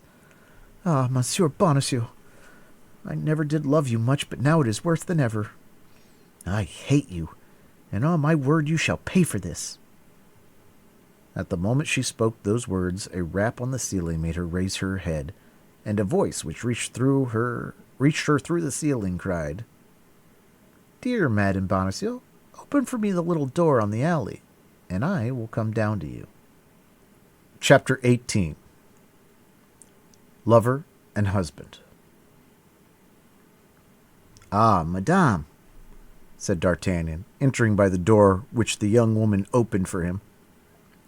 Allow me to tell you that you have a bad sort of husband. You have, then, overheard our conversation? Said Madame Bonacieux eagerly, and looking at D'Artagnan with disquiet. The whole. But how, my God? By a mode of proceeding known to myself, and by which I likewise overheard the more animated conversation which he had with the cardinal's police. And what did you understand by what we said? 1,000 things. In the first place, that, unfortunately, your husband is a simpleton and a fool. In the next place, you are in trouble, of which I am very glad, as it gives me an opportunity of placing myself at your service. And God knows I am ready to throw myself into the fire for you. Finally, that the Queen wants a brave, intelligent, devoted man to make a journey to London for her. I have at least 2 of these 3 qualities you stand in need of, and here I am. Madame Bonacieux made no reply, but her heart beat with joy, and secret hope shone in her eyes. And what guarantee will you give me, asked she, if I consent to confine this message to you? My love for you. Speak. Command. What is to be done? My God, murmured the young woman. Ought I to confide such a secret to you, monsieur? You're almost a boy. I see that you require someone to answer for me. I admit that would reassure me greatly. Do you know Athos? No. Porthos? No. Aramis? No. Who are these gentlemen? 3 of the king's Musketeers. Do you know Monsieur de Tréville, their captain? Oh, yes, him. I know him, not personally, but from having heard the Queen speak of him more than once as a brave and loyal gentleman. You do not fear lest he should betray you to the cardinal? Oh, no, certainly not. Well, reveal your secret to him, and ask him whether, however important, however valuable, however terrible it may be, you may not confide it to me. But this secret is not mine, and I cannot reveal it in this manner. You are about to confide it to Monsieur Bonacieux, said D'Artagnan with chagrin. As one confides a letter to the hollow of a tree, to the wing of a pigeon, to the collar of a dog. And yet me, you see plainly that I love you. You say so. I am an honorable man. You say so. I am a gallant fellow. I believe it. I am brave. Oh, I am sure of that. Then put me to the proof. Madame Bonacieux looked at the young man, restrained for a minute by a last hesitation, but there was such an ardor in his eyes, such persuasion in his voice, that she felt herself constrained to confide in him. Besides, she found herself in circumstances where everything must be risked for the sake of everything. The Queen might be as much injured by too much reticence as by too much confidence, and, let us admit it, the involuntary sentiment which she felt for her young protector decided her to speak. Listen, said she. I yield to your protestations. I yield to your assurances. But I swear to you before God who hears us that if you betray me, and my enemies pardon me, I will kill myself while accusing you of my death. And I swear to you before God, madam, said D'Artagnan, that if I am taken while accomplishing the orders you give me, I will die sooner than do anything that may compromise anyone. Then the young woman confided in him the terrible secret of which chance has already communicated to him a part in front of the Samaritain. This was their mutual declaration of love. D'Artagnan was radiant with joy and pride. This secret which he possessed, this woman whom he loved, confidence and love made him a giant. I go, said he. I go at once. How? You will go? Said Madame Bonacieux. And your regiment? Your captain? By my soul, you made me forget all that. Dear Constance. Yes, you are right. A furlough is needful. Still another obstacle, murmured Madame Bonacieux sorrowfully. As to that, cried D'Artagnan, after a moment of reflection, I surmount it, be assured. How so? I will go this very evening to Treville, who I will request to ask this favor of me to his brother-in-law, Monsieur Deseret. But another thing—" "What?" asked D'Artagnan, seeing that Madame Bonacieux hesitated to continue. "You have, perhaps, no money?" "Perhaps is too much," said D'Artagnan, smiling. "Then," replied Madame Bonacieux, opening a cupboard and taking from it the very bag which a half-hour before her husband had caressed so affectionately, "take this bag." "The cardinal's?" cried D'Artagnan, breaking into a loud laugh, he having heard, as may be remembered, thanks to the broken boards, every syllable of the conversation between the mercer and his wife. "The cardinal's," replied Madame Bonacieux. "You see, it makes a very respectable appearance." "Pardieu!" cried D'Artagnan. "It will be a double amusing affair to save the queen with the cardinal's money." "You are an amiable and charming young man," said Madame Bonacieux. "Be assured you will not find her majesty ungrateful." "Oh, I am already grandly recompensed," cried D'Artagnan. "I love you. You permit me to tell you that I do. That is already more happiness than I dared to hope." "Silence!" said Madame Bonacieux, starting. "What?" "Someone is talking in the street." "It's the voice of my husband. Yes, I recognize it." D'Artagnan ran to the door and pushed the bolt. "He shall not come in before I am gone," said he, "and when I am gone, you can open to him." "But I ought to be gone too, and the disappearance of his money. How am I to justify it if I am here?" "You are right. We must go out." "Go out? How? He will see us if we go out." "Then you must come up into my room." "Ah, you speak that in a tone that frightens me." Madame Bonacieux pronounced these words with tears in her eyes. D'Artagnan saw those tears, and much disturbed, softened. He threw himself at her feet. "With me you will be as safe as in a temple. I give you my word of a gentleman." "Let us go," said she. "I place my full confidence in you, my friend."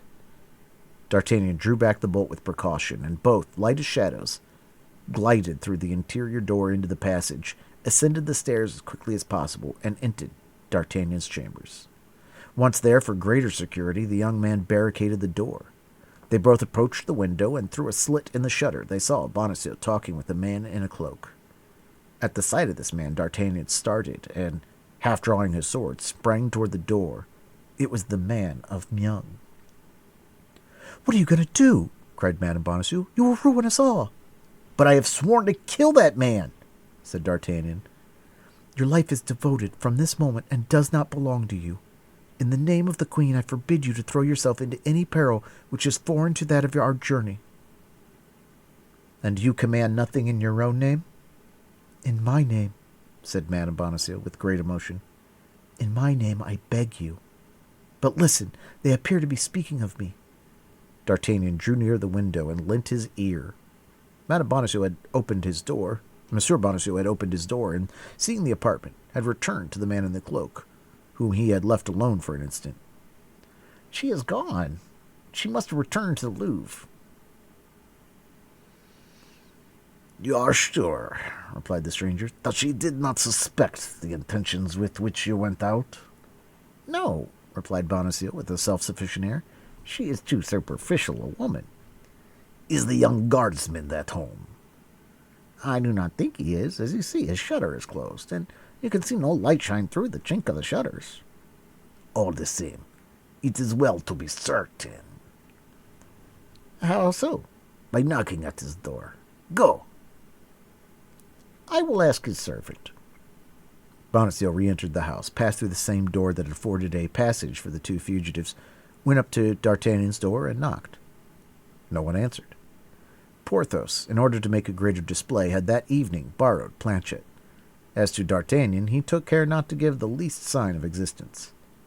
The moment the hand of Bonacieux sounded on the door, the two young people felt their hearts bound within them. "There's nobody within," said Bonacieux. "Never mind. Let us return to your apartment. We shall be safer there than in the doorway." "Ah, my God," whispered Madame Bonacieux, "we shall hear no more." "On the contrary," said D'Artagnan, we shall hear better." D'Artagnan raised the 3 or 4 boards which made his chamber another ear of Dionysus, spread a carpet on the floor, went upon his knees, and made a sign to Madame Bonacieux to stoop as he did toward the opening.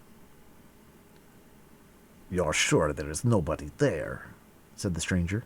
"I will answer for it," said Bonacieux. "And you think that your wife has returned to the Louvre without speaking to anyone but yourself?" "I am sure of it." "That is an important point, do you understand?" "Then the news I brought you is of value?" "The greatest, my dearest Bonacieux. I don't conceal this from you." "Then the cardinal will be pleased with me." "I have no doubt of it." "The great cardinal!" "Are you sure, in your conversation with you, that your wife mentioned no names?" "I think not." "She did not name Madame de Chevreau, the Duke of Buckingham, or Madame de Vernet?"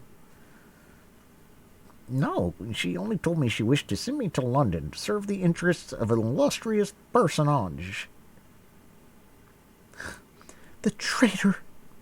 murmured Madame Bonacieux. "Silence," said D'Artagnan, taking her hand, which, without thinking of it, she abandoned to him. "Never mind," continued the man in the cloak. "You are a fool not to have pretended to accept the mission. You would then be in present possession of the letter. The state which is now threatened would be safe, and you—" "And I?" "Well, you. The cardinal would have given you letters of nobility." Did he tell you so?" "Yes, I know that he meant to afford you that agreeable surprise." "Be satisfied," replied Bonacieux. "My wife adores me, and there is yet time." "The ninny," murmured Madame Bonacieux. "Silence," said D'Artagnan, pressing her hand more closely. "How is there still time?" asked the man in the cloak. "I go to the Louvre. I ask for Madame Bonacieux. I say that I have reflected. I renew the affair. I obtain the letter, and I run directly to the cardinal." "Well, go quickly. I will return soon to learn the result of your trip." The stranger went out. "Infamous," said Madame Bonacieux, addressing this epithet to her husband. "Silence," said D'Artagnan, pressing her hand still more warmly. A terrible howling interrupted these reflections of D'Artagnan and Madame Bonacieux. It was her husband, who had discovered the disappearance of the money bag and was crying, "Thieves!" "Oh, my God!" cried Madame Bonacieux. "He will rouse the whole quarter."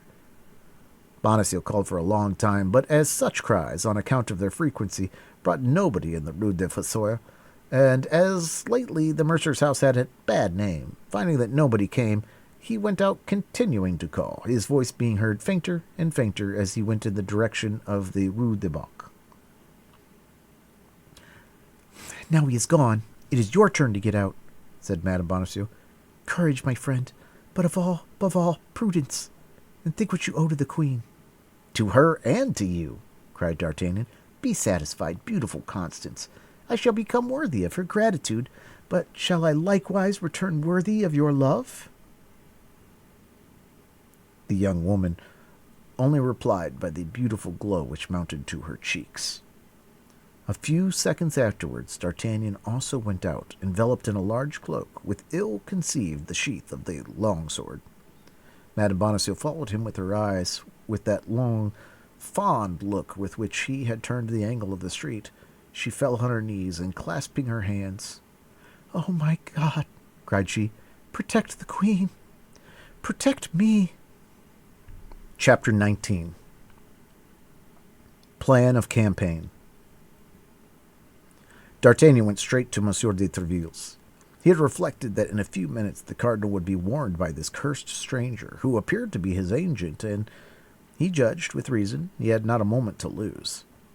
The heart of the young man overflowed with joy. An opportunity presented itself to him in which there would be at the same time glory to be acquired and money to be gained, and, as a far higher encouragement, it brought him into close intimacy with the woman he adored. This chance did, then, for him at once more than he would have dared to ask of Providence. Monsieur de Tréville was in his saloon with his habitual court of gentlemen. D'Artagnan, who was known as a familiar in the house, went straight to his office and sent word that he wished to see him on something of importance. D'Artagnan had been there scarcely 5 minutes when Monsieur de Tréville entered. at the first glance, and by the joy which was painted on his countenance, the worthy captain plainly perceived that something new was on foot. All the while along, D'Artagnan had been consulting himself whether he should place confidence in Monsieur de Tréville, or whether he should only ask of him to give him carte blanche for some secret affair. But Monsieur de Tréville had always been so thoroughly his friend, had always been so devoted to the king and queen, and hated the cardinal so cordially, that the young man resolved to tell him everything. "Did you ask for me, my good friend?" said Monsieur de Tréville. "Yes, monsieur," said D'Artagnan, lowering his voice, "and you will pardon me, I hope, for having disturbed you when you know the importance of my business." "Speak, then. I am all attention." "It concerns nothing less," said D'Artagnan, "than the honor, perhaps the life, of the queen." "What did you say?" asked Monsieur de Tréville, glancing round to see if they were surely alone, and then fixing his questioning look upon D'Artagnan. "I say, monsieur, that chance has rendered me master of a secret, which you will guard, I hope, young man, as your life." "But which I must impart to you, monsieur, for you alone can assist me in the mission I have just received from Her Majesty." "Is this secret your own?" "No, monsieur, it is Her Majesty's." "Are you authorized by Her Majesty to communicate it to me?" "No, monsieur, for, on the contrary, I am desired to preserve the profoundest mystery." "Why, then, are you about to betray it to me?" "Because, as I said, without you I could do nothing, and I am afraid you will refuse me the favor I've come to ask you if you do not know to what end I ask it." "Keep your secret, young man. Tell me what you wish." "I wish you to obtain for me, from Monsieur Deseret, leave of absence for 15 days." "When?" "This very night." "You leave Paris?" "I am going on a mission." "May you tell me whither?" "To London." "Has anyone an interest in preventing your arrival there?" "The cardinal, I believe, would give the world to prevent my success." "Are you going alone?" "I am going alone." "In that case, you will not get beyond Bondy. I tell you so by the faith of de Tréville." "How so?" "You will be assassinated." "And I shall die in the performance of my duty." "But your mission will be not accomplished." "That is true," replied D'Artagnan. "Believe me," continued Tréville, "in enterprises of this kind, in order that one may arrive, 4 must set out." "Ah, you are right, monsieur," said D'Artagnan. "But you know Athos, Porthos, and Aramis, and you know if I can dispose of them." "Without confiding to them the secret which I am not willing to know."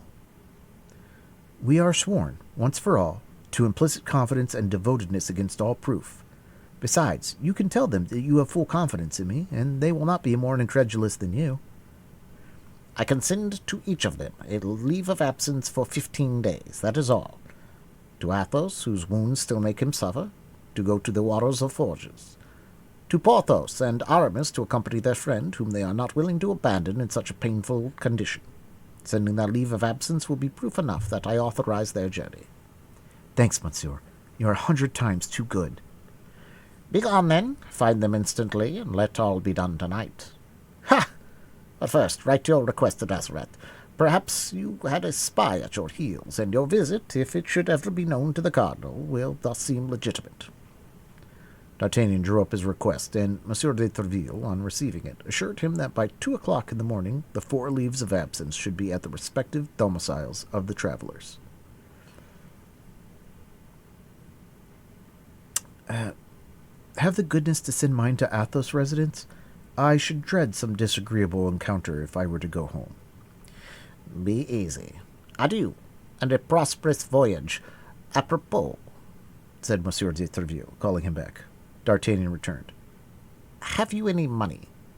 D'Artagnan tapped the bag he had in his pocket. "Enough?" asked Monsieur de Tréville. 300 pistoles. "Oh, plenty. That would carry to the end of the world. Begone, then."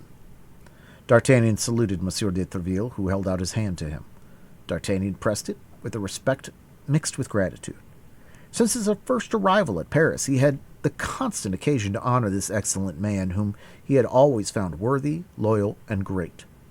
His first visit to Aramis, at whose residence he had not been since the famous evening on which he had followed Madame Bonacieux, Still further, he had seldom seen the young musketeer, but every time he had seen him, he had remarked a deep sadness imprinted on his countenance. This evening, especially, Aramis was melancholy and thoughtful. D'Artagnan asked some questions about this prolonged melancholy. Aramis pleaded as his excuse a commentary upon the 18th chapter of St. Augustine, which he was forced to write in Latin for the following week, and which preoccupied him a good deal. After the two friends had been chatting a few moments, a servant from Monsieur de Tréville entered, bringing a sealed packet. "What is that?" asked Aramis. "The leave of absence Monsieur has asked for," replied the lackey. "For me?" "I have asked for no leave of absence." "Hold your tongue and take it," said D'Artagnan. "And you, my friend, there is a demi-pistole for your trouble, and you will tell Monsieur de Tréville that Monsieur Aramis is very much obliged to him. Go." The lackey bowed to the ground and departed. "What does all this mean?" asked Aramis. "Pack up all you want for a journey of a fortnight, and follow me." "But I cannot leave Paris just now without knowing—" Aramis stopped. "What has become of her? I suppose you mean—" continued D'Artagnan. "Become of who?" replied Aramis. "The woman who was here? The woman with the embroidered handkerchief?" "Who told you there was a woman here?" replied Aramis, becoming as pale as death. "I saw her." "And you know who she is?" "I believe I can guess, at least." "Listen," said Aramis. "Since you appear to know so many things, can you tell me what has become of that woman?" "I presume that she has returned to Tours." "To Tours?" "Yes, that may be. You evidently know her. But why did she return to Tours without telling me anything?" "Because she was in fear of being arrested." "Why she has not written me to thee, then?" "Because she was afraid of compromising you." "D'Artagnan, to restore me to life," cried Aramis. "I fancied myself despised, betrayed. I was so delighted to see her again. I could not have believed she would risk her liberty for me, and yet, for what other cause could she have returned to Paris?" "For the cause which today takes us to England." "And what is this cause?" demanded Aramis. "Oh, you'll know it some day, Aramis, but at present I must imitate the discretion of the doctor's niece." Aramis smiled, as he remembered the tale he had told his friends on a certain evening. "Well then, since she has left Paris, and you are sure of it, D'Artagnan, nothing prevents me, and I am ready to follow you. You see how we are going—" "To see Athos now, and if you will come thither, I beg you to make haste, for we have lost much time already. Apropos, inform Bazin." "Will Bazin go with us?" "Perhaps so. At all events, it is best he should follow us to Athos." Aramis called Bazin, and after having ordered him to join them at Athos's residence, said, "Let us go, then," at the same time taking his cloak, sword, and 3 pistols, opening uselessly 2 or 3 drawers to see if he could not find a stray coin. When well assured the search was superfluous, he followed D'Artagnan, wondering to himself how the young guardsman should know so well who the lady was to whom he had given hospitality, and that he should know better than himself what has become of her. Only as they went out, Aramis placed his hand upon the arm of D'Artagnan, and looking at him earnestly, "You have not spoken of this lady?" said he. "To nobody in the world, not even to Athos or Porthos? I have not breathed a syllable to them." "Good enough." Tranquil on this important point, Aramis continued his way with D'Artagnan, and both soon arrived at Athos's dwelling. They found him holding his leave of absence in one hand and Monsieur de Tréville's note in the other. "Can you explain to me what to signify this leave of absence and this letter, which I have just received?" said the astonished Athos. "My dear Athos, I wish, as your health absolutely requires it, that you should rest for a fortnight. Go, then, and take the waters of Forges, or any that may be more agreeable to you, and recuperate yourself as quickly as possible. Yours affectionate, de Treville. Well, this leave of absence and that letter mean that you must follow me, Athos. To the waters of Forges? There or elsewhere. In the king's service. Either the king's or the queen's. Are we not their majesty's servants? At that moment Porthos entered. Parbleu, said he. Here's a strange thing. Since when, I wonder, in the Musketeers, did they grant men leave of absence without their asking for it? Since, said D'Artagnan, they have friends who ask it for them. Ha! Ah! Said Porthos. It appears there's something fresh here. Yes, we are going, said Aramis. To what country? Demanded Porthos. My faith, I don't know much about it, said Athos. Ask D'Artagnan. To London, gentlemen, said D'Artagnan. To London? Cried Porthos. And what the devil are we going to do in London? That is what I'm not at liberty to tell you, gentlemen. You must trust to me. But in order to go to London, added Porthos, money is needed, and I have none. Nor I. Nor I. I have, replied D'Artagnan, pulling out his treasure from his pocket and placing it on the table. There are in this bag 300 pistoles. Let each take 75. That is enough to take us to London and back. Besides, make yourselves easy. We shall not all arrive at London.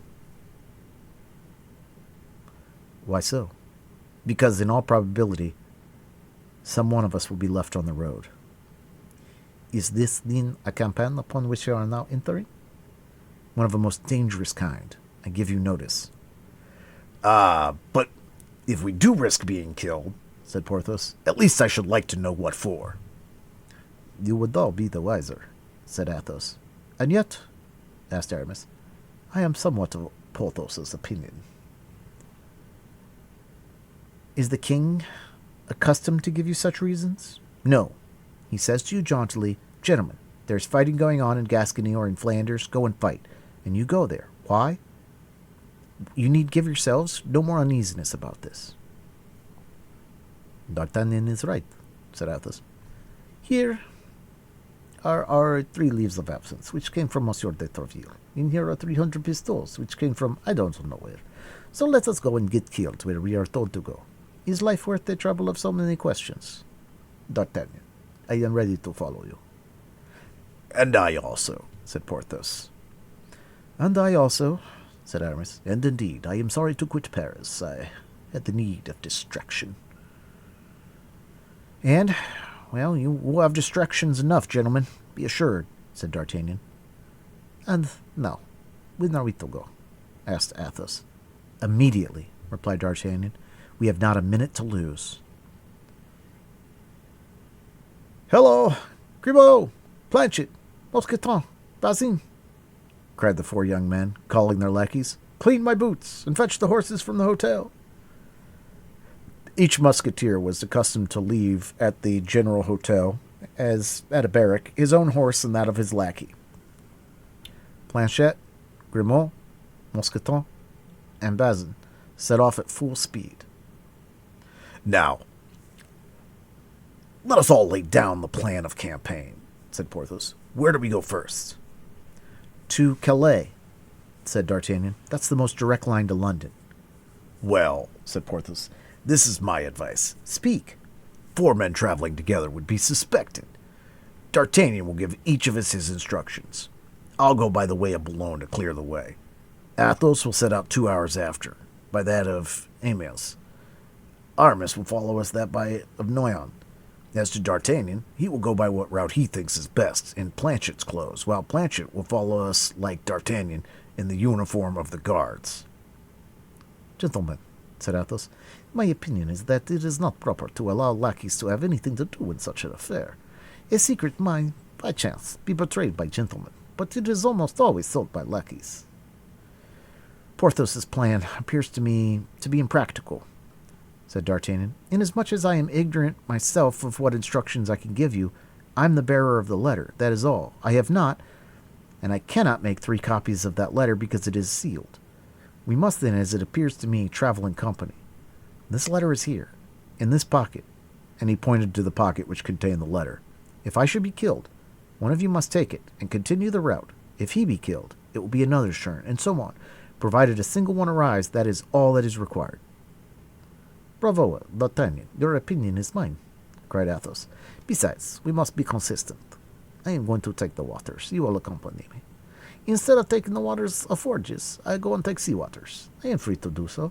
If anyone wishes to stop us, I will show Monsieur de Treville's letter, and you will show your leaves of absences. If we are attacked, we will defend ourselves. If we are tried, we will stoutly maintain that we are only anxious to dip ourselves a certain number of times in the sea. They would have an easy bargain for isolated men, whereas 4 men together make a troop. We will arm our 4 lackeys with pistols and musketoons. If they send an army out against us, we will give battle, and the survivor, as D'Artagnan says, will carry the letter. Well said, cried Aramis. You don't speak often, Athos, but when you speak it is like St. John of the Golden Mouth. I agree to Athos's plan. And you, Porthos? I agree to it, too, said Porthos. If D'Artagnan approves of it, D'Artagnan, being the bearer of the letter, is naturally the head of the enterprise. Let him decide, and we will execute. Well, said D'Artagnan, I decide that we should adopt Athos's plan, and that we set out in half an hour. Agreed, shouted the 3 musketeers in chorus. Each one, stretching out his hand to the bag, took his 75 pistoles and made his preparations to set out at the time appointed.